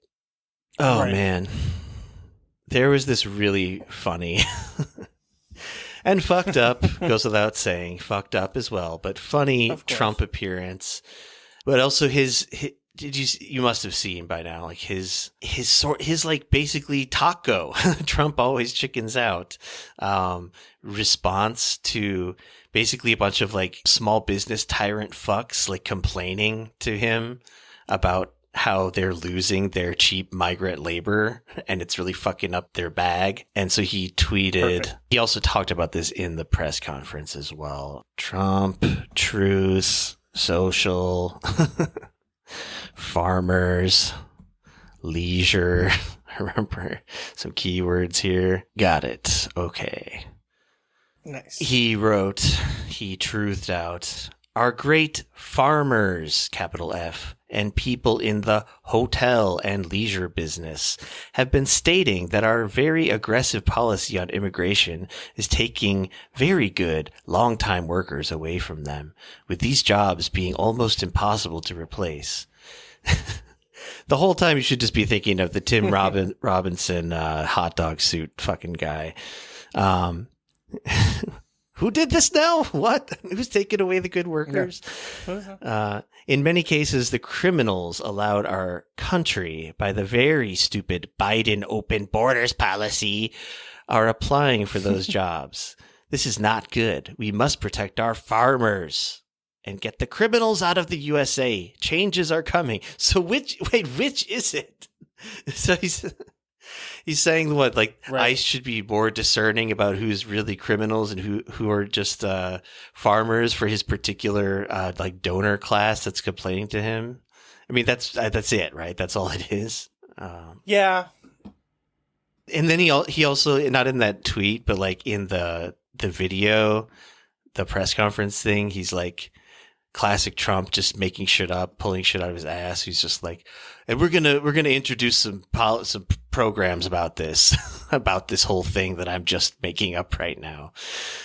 Some deport them all except for this handful of farms or whatever. Yeah.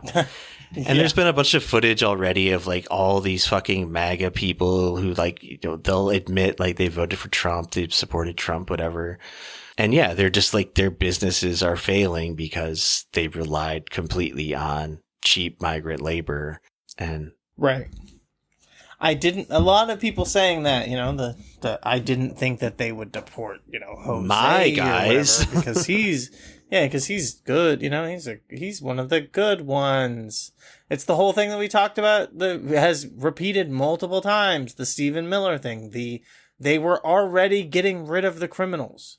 If they said we're going to turn up the deportation lever, and they were already getting rid of all the criminals, what the fuck did you think was the next move? There wasn't a lot of other options other than just not doing it, which is always kind of the craziest thing with the Trump and the Trump supporter. It's like it's a person who basically just wants to like have the sense that things are different. They just want to have the vibes. It's really a vibes-based presidency where most of the people, because like they say, like if you poll Americans, they support like single-payer healthcare, open borders, all this stuff. But if you like wrap it in the like, you know, aggrievement, let me make you feel better thing, they're like, I like that, but don't actually do any of it. They just want a busy box that makes them feel better or good, or like they're sticking it to the libs or whatever, you know what I mean? Which just, there's got to be a way to cash in on that, you know? There's got to be a way to be like the lib who they get to own, you know? I think this actually was a Chapo Trap House bit before, where like Felix said he would be the you know, the one lib on Truth Social who they get to own or whatever if they paid him enough. So yeah, I just kind of want to do that. Yeah, and it's also about like, so that's kind of like the small business tyrant version, but then there's all the people like I don't know, let's call them the Asmongold set. Like Sure. the people that are already got the short end of the stick financially, economically, and so on. And their entire politics is just like resentment based. And as long as they can point to someone else who seems to be getting fucked over worse than them, then it's all good. And like, who's like a more vulnerable populace than migrants, undocumented or not? Just like the people that can most easily have their lives like upturned and the families torn apart. And it's really like just like this sadistic, whatever, transference or whatever. I mean, you just referenced Chapo. There was one good line in an otherwise pretty horseshit episode the other day where one of the Seeking Derangements people, Jacques, I think, he came up with the slogan "Let's punish people" as like an alternative to Yes, that was very good. to Make America Great Again or whatever.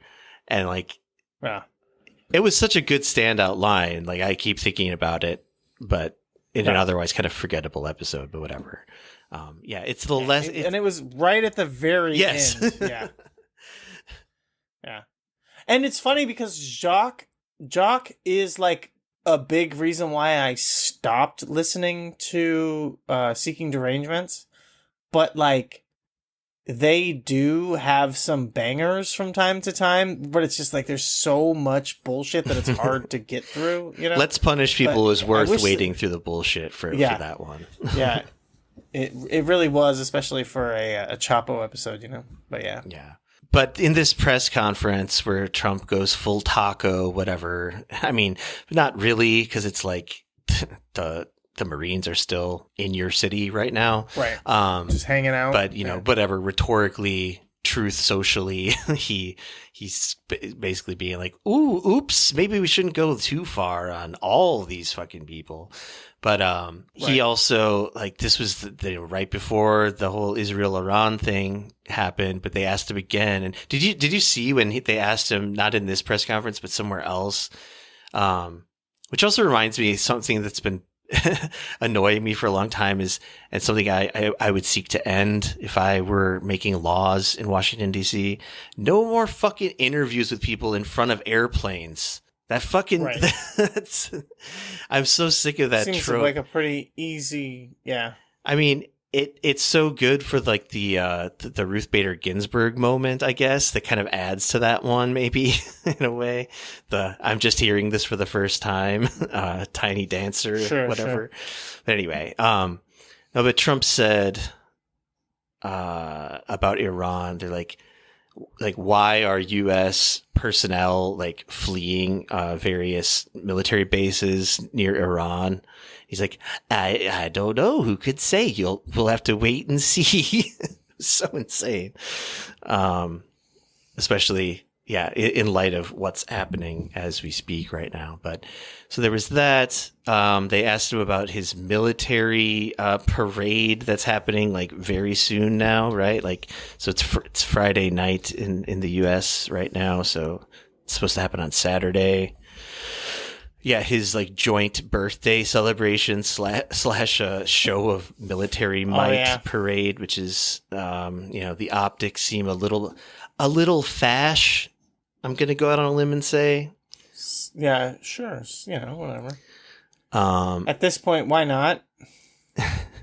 When he was being asked about that, he went into some fucking aside about like, oh yeah, it was like he basically said like he realized through like, I don't know, he just found out that like European nations and stuff, like I think it was with France in particular. He's like, what are you celebrating? And they're like, like the end of World War II, Liberation Day. And he's like, what? We don't have that.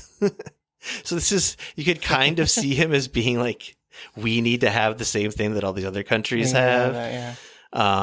Which is funny. That was something I've been like talking about on recent episodes as well.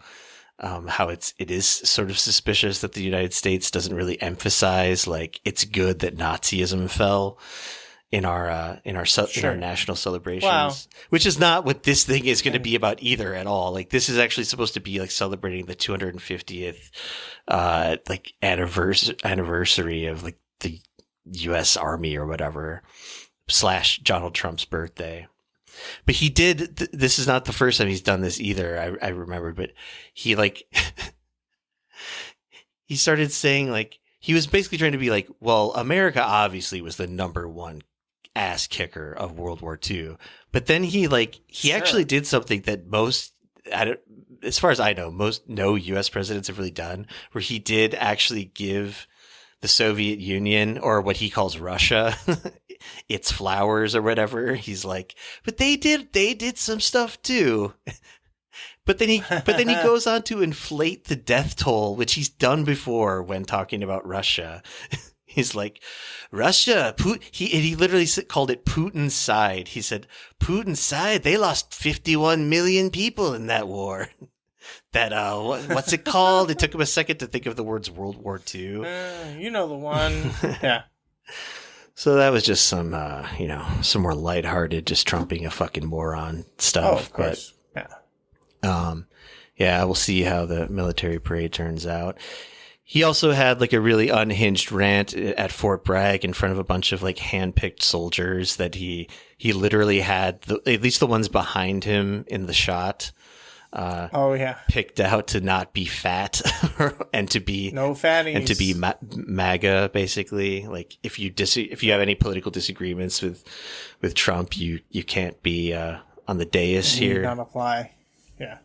Well, I think the best take on that I saw was the person who said like Trump, saying that he wanted military army boys around him who just all agreed with him and none of them were fat is more proof that he's the first gay president. He said twinks only, folks. I feel like there was like almost more or less an openly gay president, but now I'm forgetting how that story went. It's something I like learned about recently. I'll have to look it up for next time. Anyway, yeah. They asked him about the No King's Day thing, and he was just like, Sure. "You think I'm a king? I have to call up Mike Johnson and get him to do stuff. If I was a king, I wouldn't have to do any of that." Right. It was like so brief, his way of just like, what do you think of No King's Right. Day? He didn't say anything about it. He probably just doesn't know what it is or whatever. I mean, it is like a stupid fucking wall. His argument was like, I should be a king. Basically, yeah. Like that was actually his argument, which is very funny because it's like the opposite of what they're saying. They're not saying you are a king. They're saying we don't want you to become or act like one. He's like, king, yeah, right. I wish I could just tell people what to do and they have to listen or whatever. I have to do checks and balances or whatever that bullshit is. Except he doesn't even know enough okay, to say that's any of that. But yeah. Right, but also I'm right. just realizing But, now too that's a total retread of a George W. Bush bit about like, it'd be easier if I could just be a dictator. Like, Yeah, exactly. It is fucked up that looking back on stuff like that does seem pretty quaint now by comparison. Although I think some of that is Right. like a lot is some real revisionist shit Sure. as well. But anyway, the Imperial Boomerang, it's come back, and I'll link you to this article entitled "American Concentration Camps If You're Feeling Too Chipper and You Need to Come Down a Bit to Reality." That was a good one. But let's move on to the second general topic here.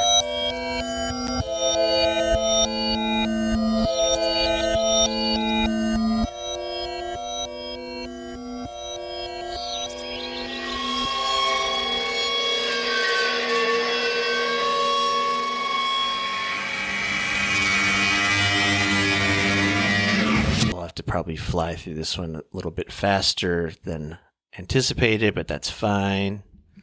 Last week we closed out the show saying prayers up to Greta Thunberg and the Freedom Flotilla.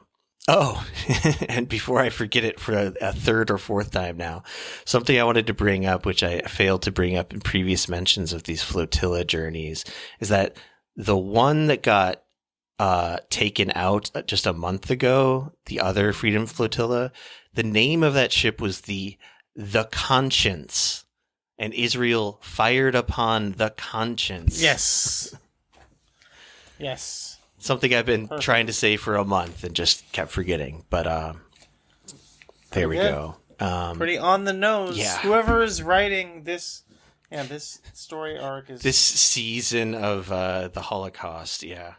Oh, this was kind of a funny thing about it that happened early on. So, yeah, I was following all the new developments of this like in real time. It was like, for me, it was like my Monday morning at work, and I was able to like I don't know, just refresh news feeds and whatnot the whole morning, and was like so on edge that that the flotilla was just going to get raided and people shot. I don't know, totally crazy. There's no historical precedent to think that, other than all the other not all the other, but I mean, there's one notable one where 10 people were just killed. right. Which is like part of the craziest thing about this, and then also like the thing that disproves all of the people that are like selfie yacht, this is all about getting attention thing, where it's like, yeah, that the point is not like getting attention. The point is that like having enough attention on it means that they won't just be murdered. And that's why they didn't just get murdered. Like, you can say whatever you want about Greta Thunberg. I honestly, personally kind of buy into most of her shit because she really does not seem to be like a fucking glory attention hound for all of the negatives that I guess you could maybe have about her. But yeah, it's like you said, there is historical precedent that if she was not part of this, that they would have all just gotten killed. Yeah. I mean, and they probably wouldn't, I mean, because she is, you know, she does have like a certain whatever amount of celebrity that was all like boosted by fucking liberals who've now completely turned their backs, not just turned their backs on her, they are attacking her in the same exact way that these fucking fascists, you know, more out and out fascists are. One thing I saw was the guy Uri Geller, the guy who thought he could bend a spoon with his brain in the 80s or whatever. He claimed that he was using his totally real psychic powers to like scramble the GPS unit of the flotilla, and which led me to, I don't know, like, we don't even really have time to get into it now. Again, check the show notes. There's 2 articles by him linked. One entitled, Greta Thunberg, if you come to harm Israel, I will stop you. And if you need to get a look at this guy too, it makes it even funnier. But he's just, yeah, he's a Zionist. He's Israeli. He's like British and Israeli, whatever.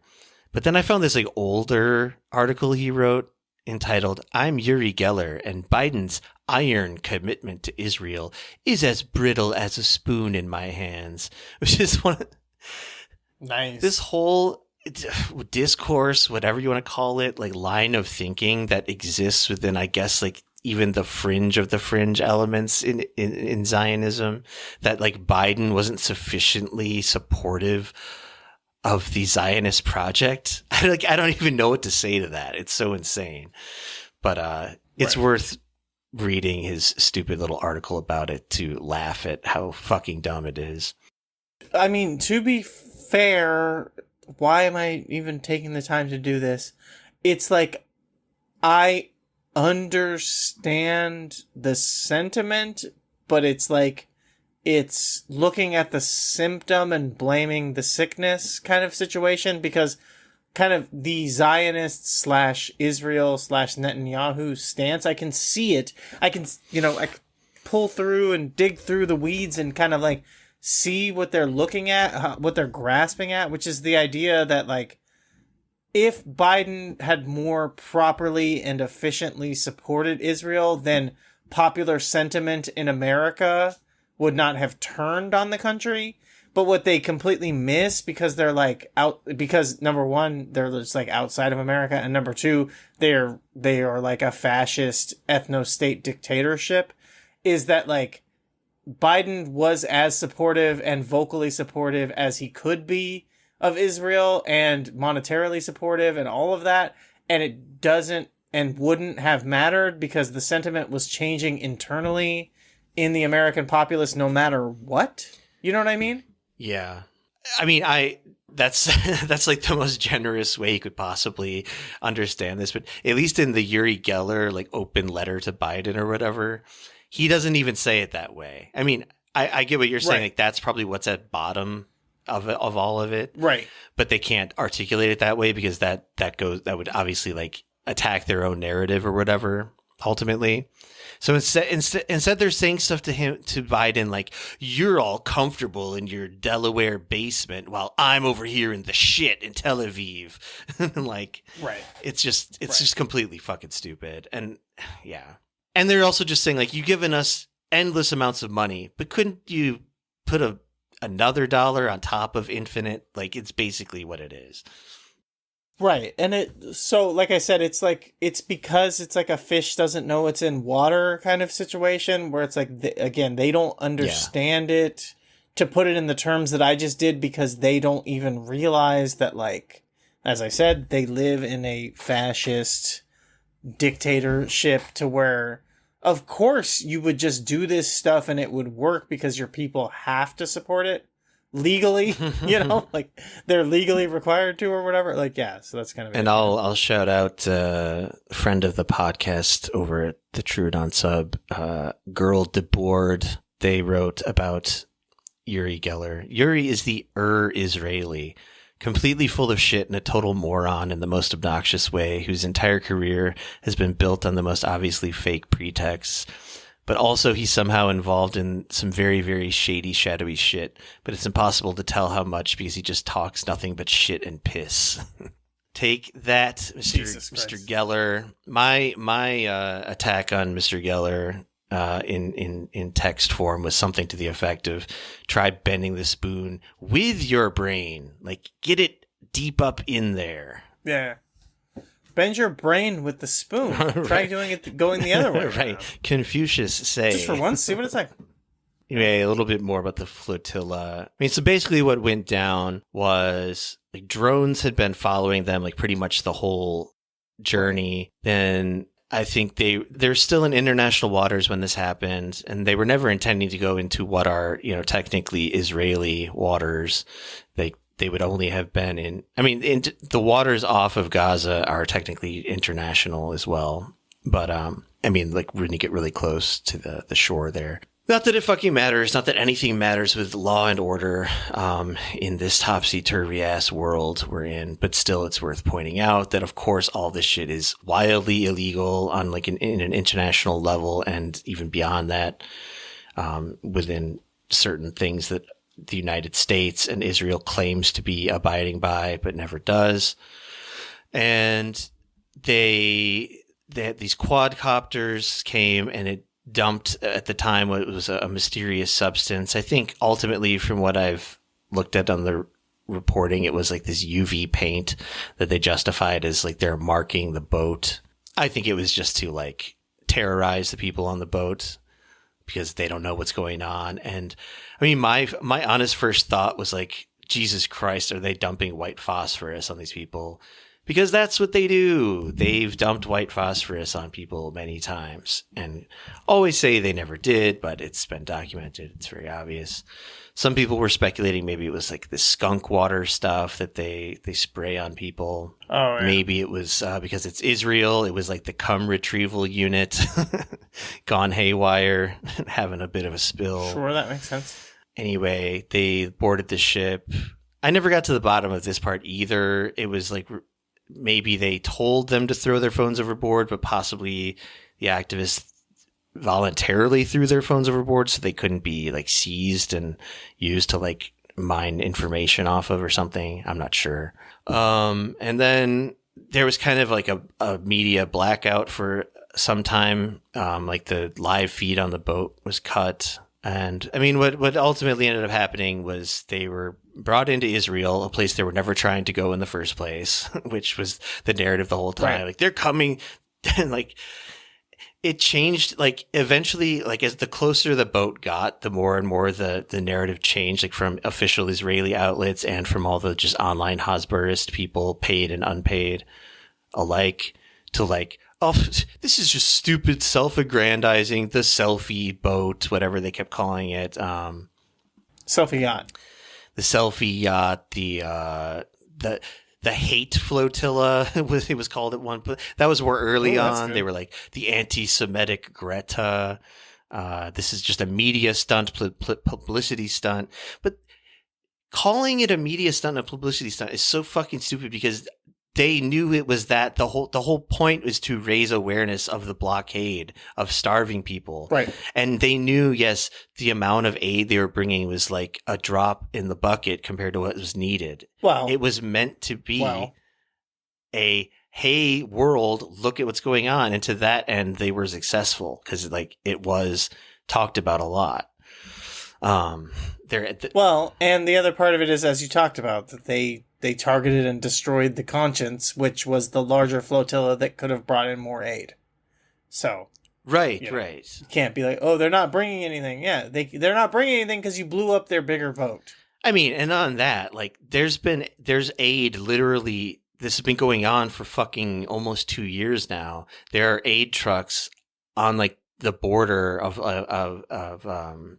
like in the Sinai and on other parts trying to get into Gaza, where the aid is literally like, has rotted away because it's been stalled for so long. There are like there's so many truckloads just sitting there being denied entry. It's so fucked up. All of this stuff. I don't know. We'll get into a little more of some of the nitty gritty about this and then call it a day. But yeah, some of the reactions are just nauseating, obviously. I mean, here's what they were trying to bring in as well. They're like, oh, they're barely even bringing aid.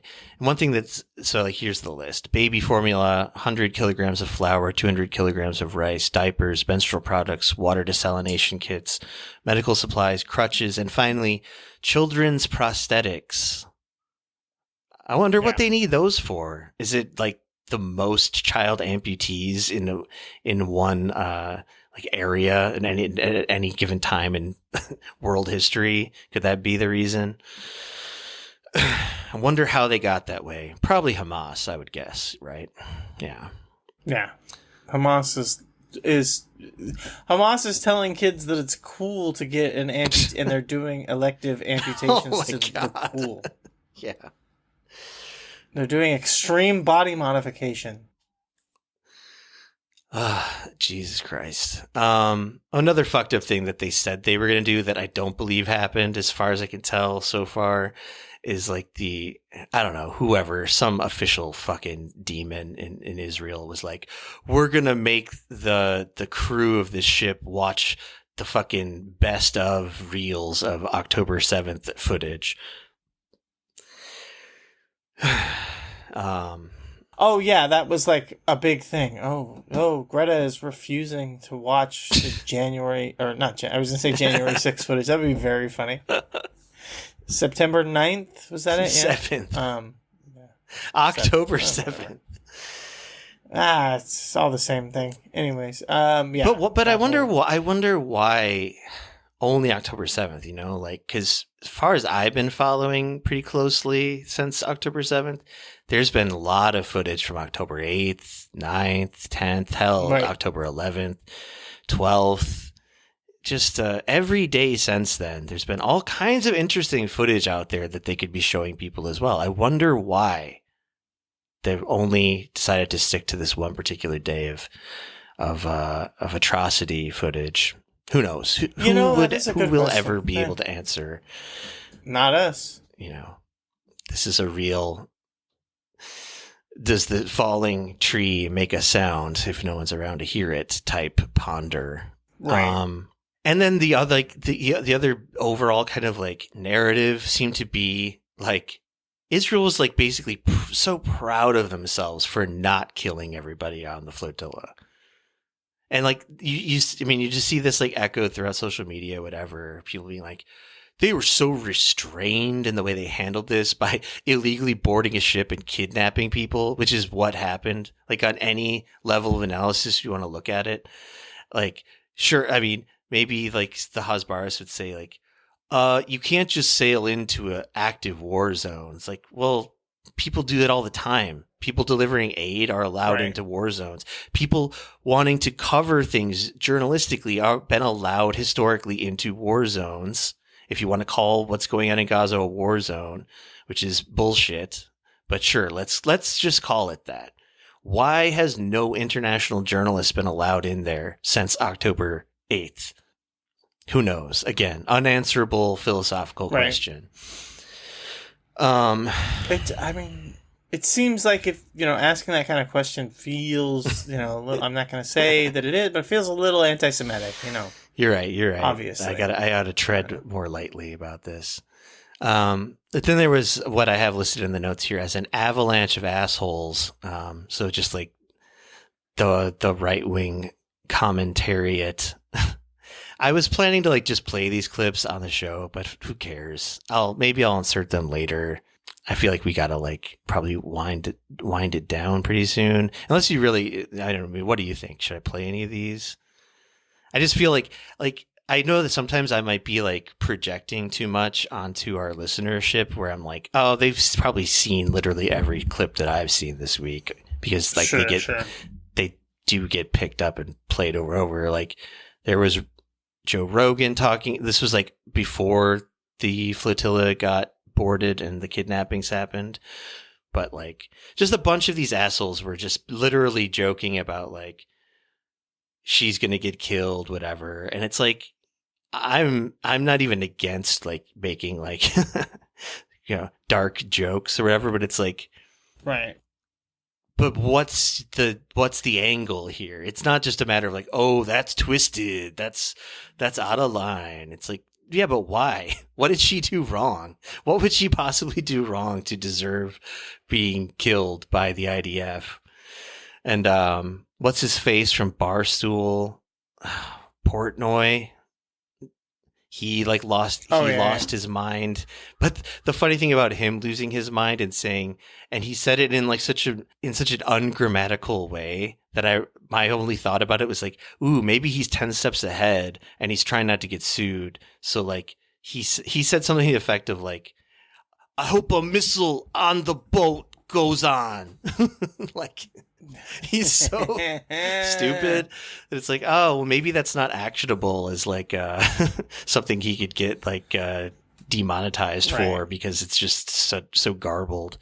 But before he said like essentially he wished the people on the boat, Greta Thorsensen or whatever her name is, as he said. Before that, he was just screaming about how any jokes that make fun of Jews should be illegal, essentially. That seems fair to me. Which is hilarious because, okay, yeah, he follows it up with like just joking about how it would be cool if these brave activists who are trying to bring aid to starving people, it'd be so funny if a missile got dropped on their heads. But before that, he's going on about how there's nothing anyone could ever legitimately joke about involving Judaism. Jewish humor famously never. Right. Well, that's why I was pro, because I was like, perfect, we can finally put all of them in jail for all of their self-deprecating jokes. It's honestly the perfect trap. And I can't believe I didn't come up with it myself. Oh no, do I gotta change my tune and give critical support to Dave Porkboy? Yeah. David Porkgoy. His takes on pizza is also bad. He's a bad pizza taker. Oh, I forgot that's like his whole thing. Like that's his main thing, which is crazy because it's like I know him for being a misogynist, racist sports freak, but then most of the internet and the main reason why he's famous is just like, oh, it's the pizza guy. Yeah. Oh, it's the guy who knows about a pizza. Like that's fucking insane to remember and think about. I managed to not know anything about him until really pretty recently. Like, and yeah, I'm worse off now for having to know who he is, but whatever. Can't put the toothpaste back in that tube. Benny Shapiro said some just weird shit about like Greta Thunberg used to be the girl we could all say wasn't cute or something.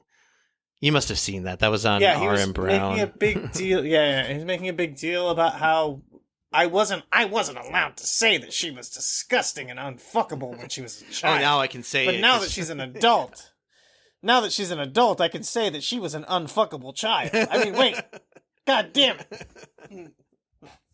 You got me. Fuck. Yeah. Yeah, that was pretty much all that. Like, I don't know, a bunch of other people. Yeah. And he pulled off the mask and he said, I would have gotten away with it if it wasn't for you unfuckable children. I have links to all these clips in the show notes if you didn't see this stuff, so you can just check it out that way. I've got Rogan, Barstool, Shapiro, Eli Roth, Trump himself. Trump's whole thing was just like, she's a strange little girl. I think she needs anger management therapy. Which was probably the least awful thing anyone said about her in this realm of people. But just like, it's just like nonsensical and stupid. A way to like dismiss her is like, she's just angry.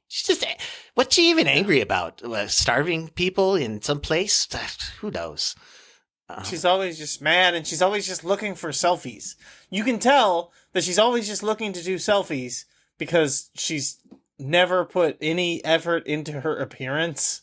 And she always, I mean, to steal a line from Ben Shapiro, she always looks like absolute dog shit. You know, like, I don't think she's like trying to be aesthetically pleasing and grab attention from selfies. Like, that's always the part about it that's the craziest. It's like, how can you pretend like her whole thing is the media game, but then also she goes around looking like that, looking busted as hell, if you will. Like, yeah, what? And it would be much easier for her at this point. Everyone loves her, and she's like a climate, you know, to again steal a quote from the God King Ace Racola, like, I know you've got bad takes on everything just because you have bad takes on climate or whatever. She's incredibly famous and popular for just talking about climate stuff. And it's not as if like the climate has gone away. So there was no need for her to pivot to Israel.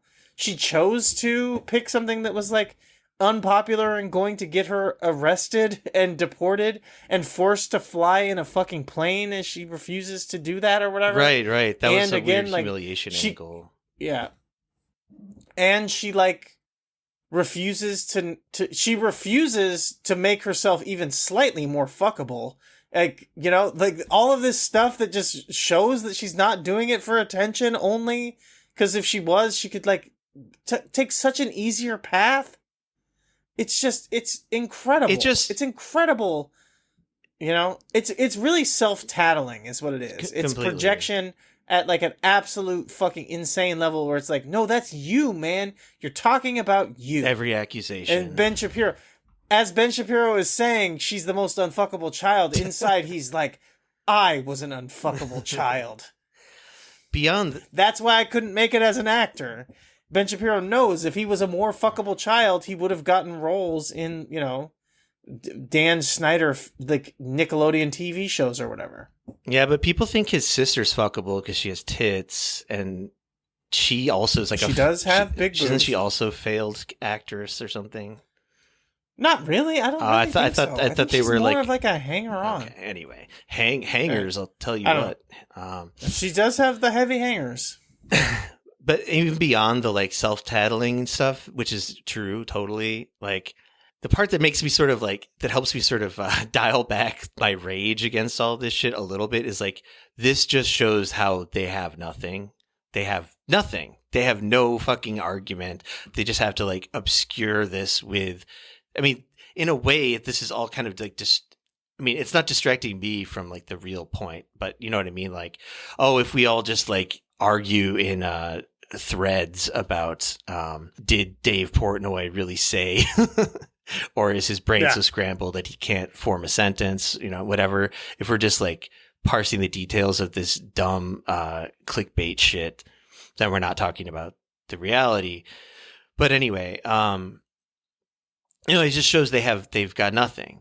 They've got, like, even in a rhetorical sense, they can't be like, oh, well, she's not actually trying to raise awareness for this actually important, urgent humanitarian crisis, which is a nice way to euphemize the word genocide, I guess.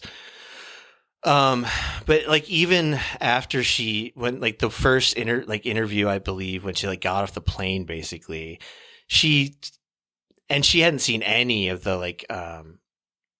like she even said in the interview, like she hasn't had her phone for the days now because she's been like in Israeli prison and on an airplane. But like she specifically didn't talk about like how she was treated or anything because she said like the people in Gaza are going through X, Y, and Z horrors. And yeah, like anyway, that's almost should go without saying, but it couldn't be less of a self-aggrandizing thing, really. And she only used her celebrity to further ensure against the possibility of just everyone getting shot in the head on the boat. There was this other fucking idiot. I don't know. I pulled this out early in the week, but I'll just... It's the same basic thing. This fucking idiot named Benny Butterworth. Oh, hell yes. See, okay, if you're going to be a fucking, you know, internet moron, if you're going to be a whimsical retard, if you will, you might as well be named Benny Butterworth, you know? Like, at least have the common decency to give us that.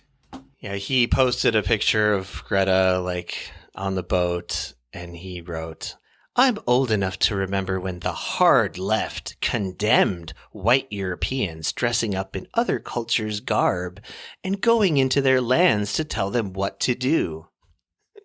Didn't we call this white savior syndrome until last week? Sort of a thinking, right? Smug face emoji, whatever that is. Yeah. Anyway, the funny follow-up to this idiot is that back in like 2020, I think, he had his own scandal where he pretended to be black.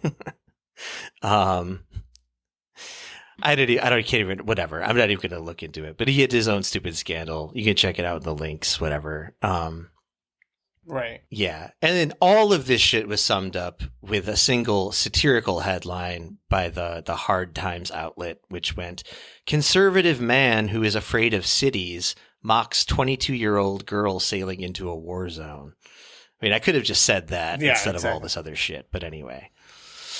Right. Piers Morgan also was an absolute fucking piece of shit to Greta, calling her a narcissist. I mean, rich coming from a guy like Piers Morgan, who just last week I was talking about how he's had this kind of turn, this ass-covering vibe shift turn about Gaza, but he still couldn't help himself on this one and had to just do all the shit we've been talking about the last several minutes, whatever.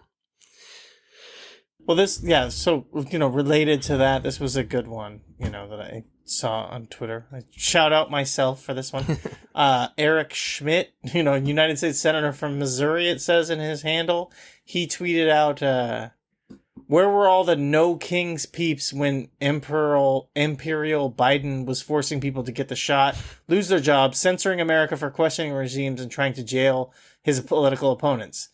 The American left is a woke hot mess. No one is buying their bullshit anymore. Which I quote tweeted and said, yes, the early 2020s, a time period where all conservatives agreed American cities were calm, peaceful, and without protest, looting, and riots. That's how I remember it. It's like, brother, you can't have both. Like, these motherfuckers would not shut the fuck up through Biden's entire presidency about how everyone was out of control, burning fucking cities to the ground. Like, you talked about being so scared of cities and they're out of control. That's all chop chaz. It's wild and crazy, and they're doing fucking gender, and they're doing woke, and they're doing fucking, reverse racism knockout games, but with knockout game for keeps is what they were doing. And it's like, now it's, where were these fucking protesters back then? Everyone was quiet and all good on the Western Front as far as Biden was concerned, but now Trump is president and everyone's mad. Like, we've been fucking pissed for 12 years, man. There has been nonstop protest. Like, since Occupy Wall Street, it feels like it's been nonstop protesting in America. What the fuck are you talking about? Especially coming from the conservatives, who are the ones who, again, were saying that, like, the cities are fucking unlawed hellscapes out of control. Jesus Christ. Good stuff. Okay. Almost to the finish line here. I'm just trying to sort through so many things and decide which is best to pull out. I mean, I had a bunch of just stuff in general about Israel, but we can just talk about that later. I'm sure it won't be all over next week. Oh, there's this. Okay, speaking of Piers Morgan, there's this guy I'd never heard of before until this, but Shabbos Kestenbaum. He's just some sort of Hasbarist, whatever. And the headline on this is actually, I should shout out from the Bad Hasbara subreddit is where I found this. Shout out to Midnight Rolls Around, user Midnight Rolls Around, for saying, when you Hasbara your way into admitting Israel is Nazi Germany. And so this guy, he went on the Piers Morgan program to have a shouting match with people. And he proudly tweeted out this clip of him on the show. He's so proud of what he's, and he sums up what he said in the text here. He says, imagine Jews, and this is him like having hindsight and getting to really think about what he said on the show and then summarize it in the following way.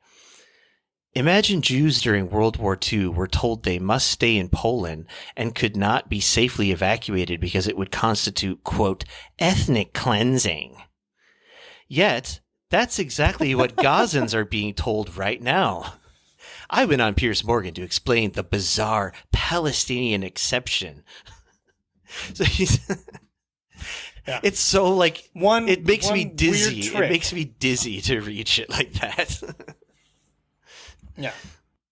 But he's so like the fact that he's so proud of this too. Like as I said as a comment on this, I said the video clip is even funnier because he delivers the sentiment of the tweet with an unfathomable level of smug pomposity and mic drop moment giddiness that has to be seen to be believed. Which I'll also say to you listeners, just get in the show notes and click on that link and you can watch the video. I do not want to watch it again. And to try to end on a slightly positive note, at least that was the point when I put this on here initially. Although, well, before I deflate it, there's this cool thing happening at the beginning of the week. I'll just read from the website. A significant grassroots aid convoy involving thousands of volunteers from across North Africa commenced an overland journey from the Tunisian capital on Monday. The ambitious mission aims to traverse thousands of kilometers to the Gaza Strip, with the stated goal of challenging and alleviating the impact of the Israeli occupation's 18-year blockade on the Palestinian enclave. The convoy is named Saumud, which translates to steadfastness in Arabic. Organizers report that a 100-vehicle convoy carrying participants from Algeria, Egypt, Libya, Morocco, and Tunisia departed with dual objectives: to raise global awareness of the severe humanitarian crisis in Gaza and to deliver urgently needed life-saving aid. A statement from the convoy's coordination group affirmed their purpose. The convoy will express solidarity with the Palestinian people under siege and deliver humanitarian aid to them. The planned route will take the convoy through the Ras Yadir crossing to the Tunisian-Libyan border, then along the Libyan coastal road to Cairo, Egypt. From there, participants intend to proceed to the Rafah crossing on the Egyptian-Palestinian border. So I thought this was cool. There's like about 10,000 people in this 100 automobile long convoy. Now, unfortunately, right before we got on the mic here, and I didn't even have time to really look into it, but I'm sure it's true. I mean, I guess it was kind of, people could have predicted this would happen, but apparently they've been stopped at the Egyptian border because Egypt gets even more money from the U.S. than even Israel, if you can believe it. Maybe that's what that Uri Geller guy was so mad about. Egypt gets more money than Israel in aid. But yeah, but again, like the flotilla thing, I think this kind of stuff is important, even if it is just a big selfie fest for people to promote themselves. Yeah. And then another slightly positive story that, I don't know. I'm just saying, like, this kind of stuff needs to happen like 1,000-fold. It's like the only way. It's the only way to like ratchet up pressure in the right direction. But some dockers in, I think, France and Italy basically are blocking arms shipments to Israel. And this kind of stuff has been happening like periodically over the last 600 plus days. I remember some activists stopped shipments in like the Bay Area, I want to say, like a long time ago. But anyway, trying in vain or trying hope against hope, whatever, against the odds to end the episodes with a slight glimmer of something not awful. So there's that. Yeah, be sure to check out the show notes for all the stuff we couldn't possibly get to in under whatever amount of time this episode comes out to. Yeah, I guess let me clear my throat and recommend some shit. Do you have anything you want to recommend? Oh, yeah, I referenced it earlier. I watched this, like, I Am Ted, I think is what it was called. documentary of Ted Turner that was on Netflix. It's fucking weird. It's produced weird. It's like not, I don't know how to put it. It comes across like super low rent. But oh yeah, I guess it's on Max, and it's called Call Me Ted. It's really fucking weird in general. It's kind of like off-putting and confusing.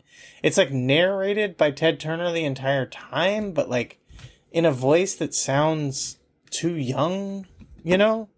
To where it's like, is this AI? And the way that like the whole thing is like using like found footage, that's just, it's kind of off-putting to watch, but I've referenced it earlier because he started CNN and kind of like kicked off the 24-hour news network, the 24-hour news cycle kind of thing. And yeah, so it just kind of turned into a whole, like he kind of invented that, and you were talking about that, like infecting your brain and turning you into a disgusting homunculus of a man who's more monster than human. Anyway, no, but yeah, you get my point. But it's like, it's a unique thing to watch in general because Ted Turner is like very interesting, and the whole thing is like just kind of weird. So I would recommend checking it out just for that. I'm not saying it's good, but I am saying watch it, you know? Sounds interesting to me. I'm scrambling to come up with a recommendation. I did write down here the Al Jazeera live stream, which you can access on their website and on YouTube, which I was listening to the whole time the flotilla stuff was happening in real time. And they had some really good coverage on it. They were interviewing this person who I will recommend as a person, as a figure in, I don't know, I guess especially as it relates to issues about Palestine. Francesca Albanese, I think is how you pronounce it. She's this Italian lady who I have kind of a little bit of a crush on at this point because she's so unimaginably based in every way. She is, her official status, not relationship status, is she's the UN special rapporteur on the occupied Palestinian territories. She does a lot of good, like raising awareness, activist work. She's just great. If you enter her name into like, say, YouTube, you'll find a lot of interesting interviews and talks and appearances. And she was the one like updating Al Jazeera because she had like a direct contact with the flotilla at the time. And so yeah, shout out, recommendation to Francesca Albanese possibly, and Al Jazeera's live stream for your live news updates, including what is probably happening right now as we're recording with Israel being a pariah state. Okay. Cool. What you're going to want to do is click on the episode description. Within that, you will scroll down and eventually find a link to the show notes, which I've referenced many times. You can check those out. They are, this week, I would say, very well organized, but also plentiful, very plentiful. So, yeah, see all the goddamn hard work I do sometimes for this here show. But also, you'll want to see other things there, including Tim's other projects, including his other podcast, which is what? Oh yes, my other podcast is it's QNTR. It's on the Violent People, I guess, podcast network. You can check out Violent People at violentpeople.co, and you can check out the podcast, I guess, at QNTR. Yeah, check it out. Did a fun episode recently with my buddy Joseph talking about a wrestling show. It was good. He just is getting back into talking about wrestling. He was actually live streaming I mean, right as we were starting this recording. So you can check him out on Twitch or whatever, Joseph Weirdness. But yeah, either way.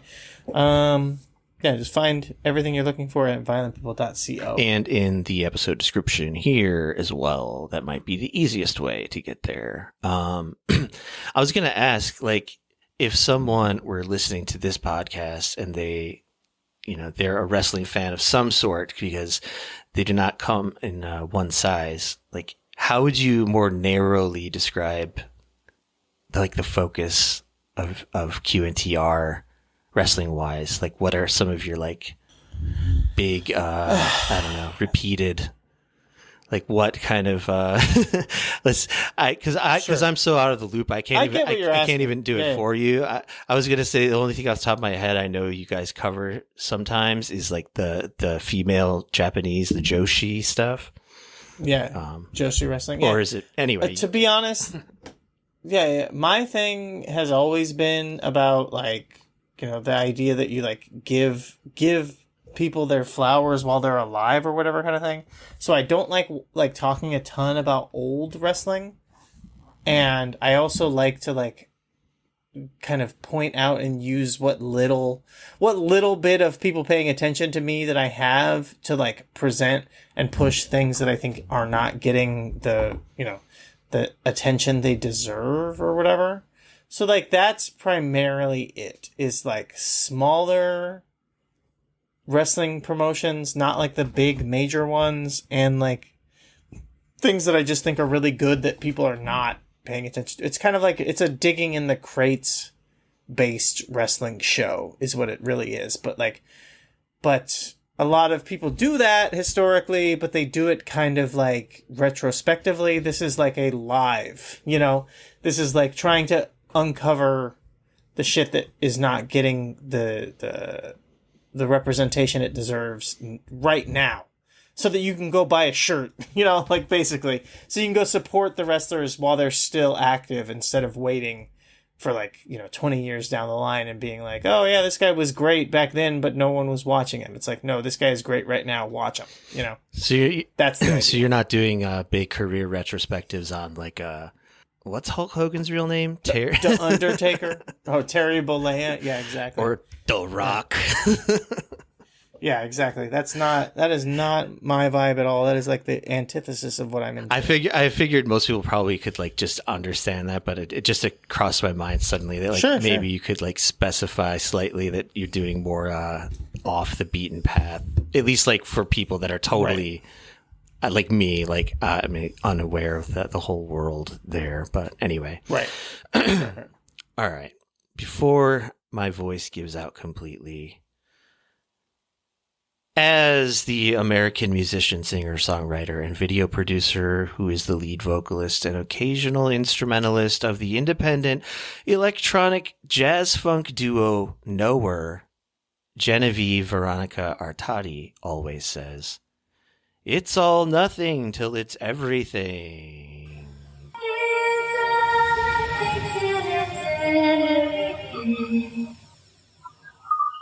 Good night, good luck, good morning, Vietnam.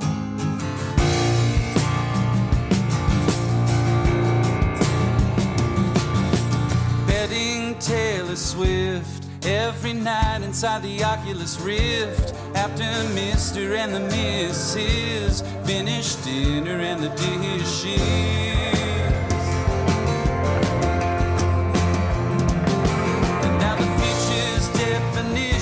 So much higher than it was last year.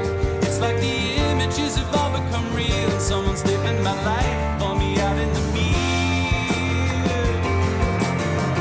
No,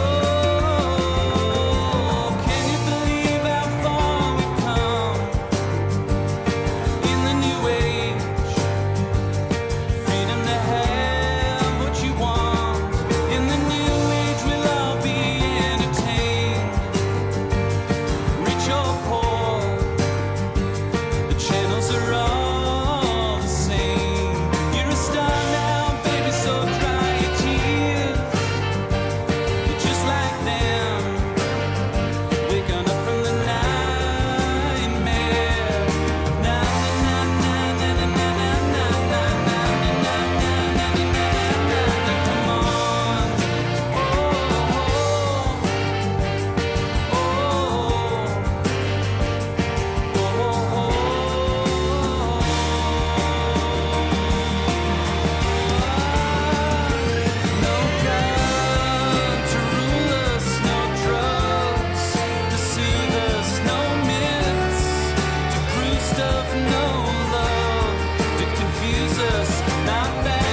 happy in our homes, plugged into our hubs, skin and bones,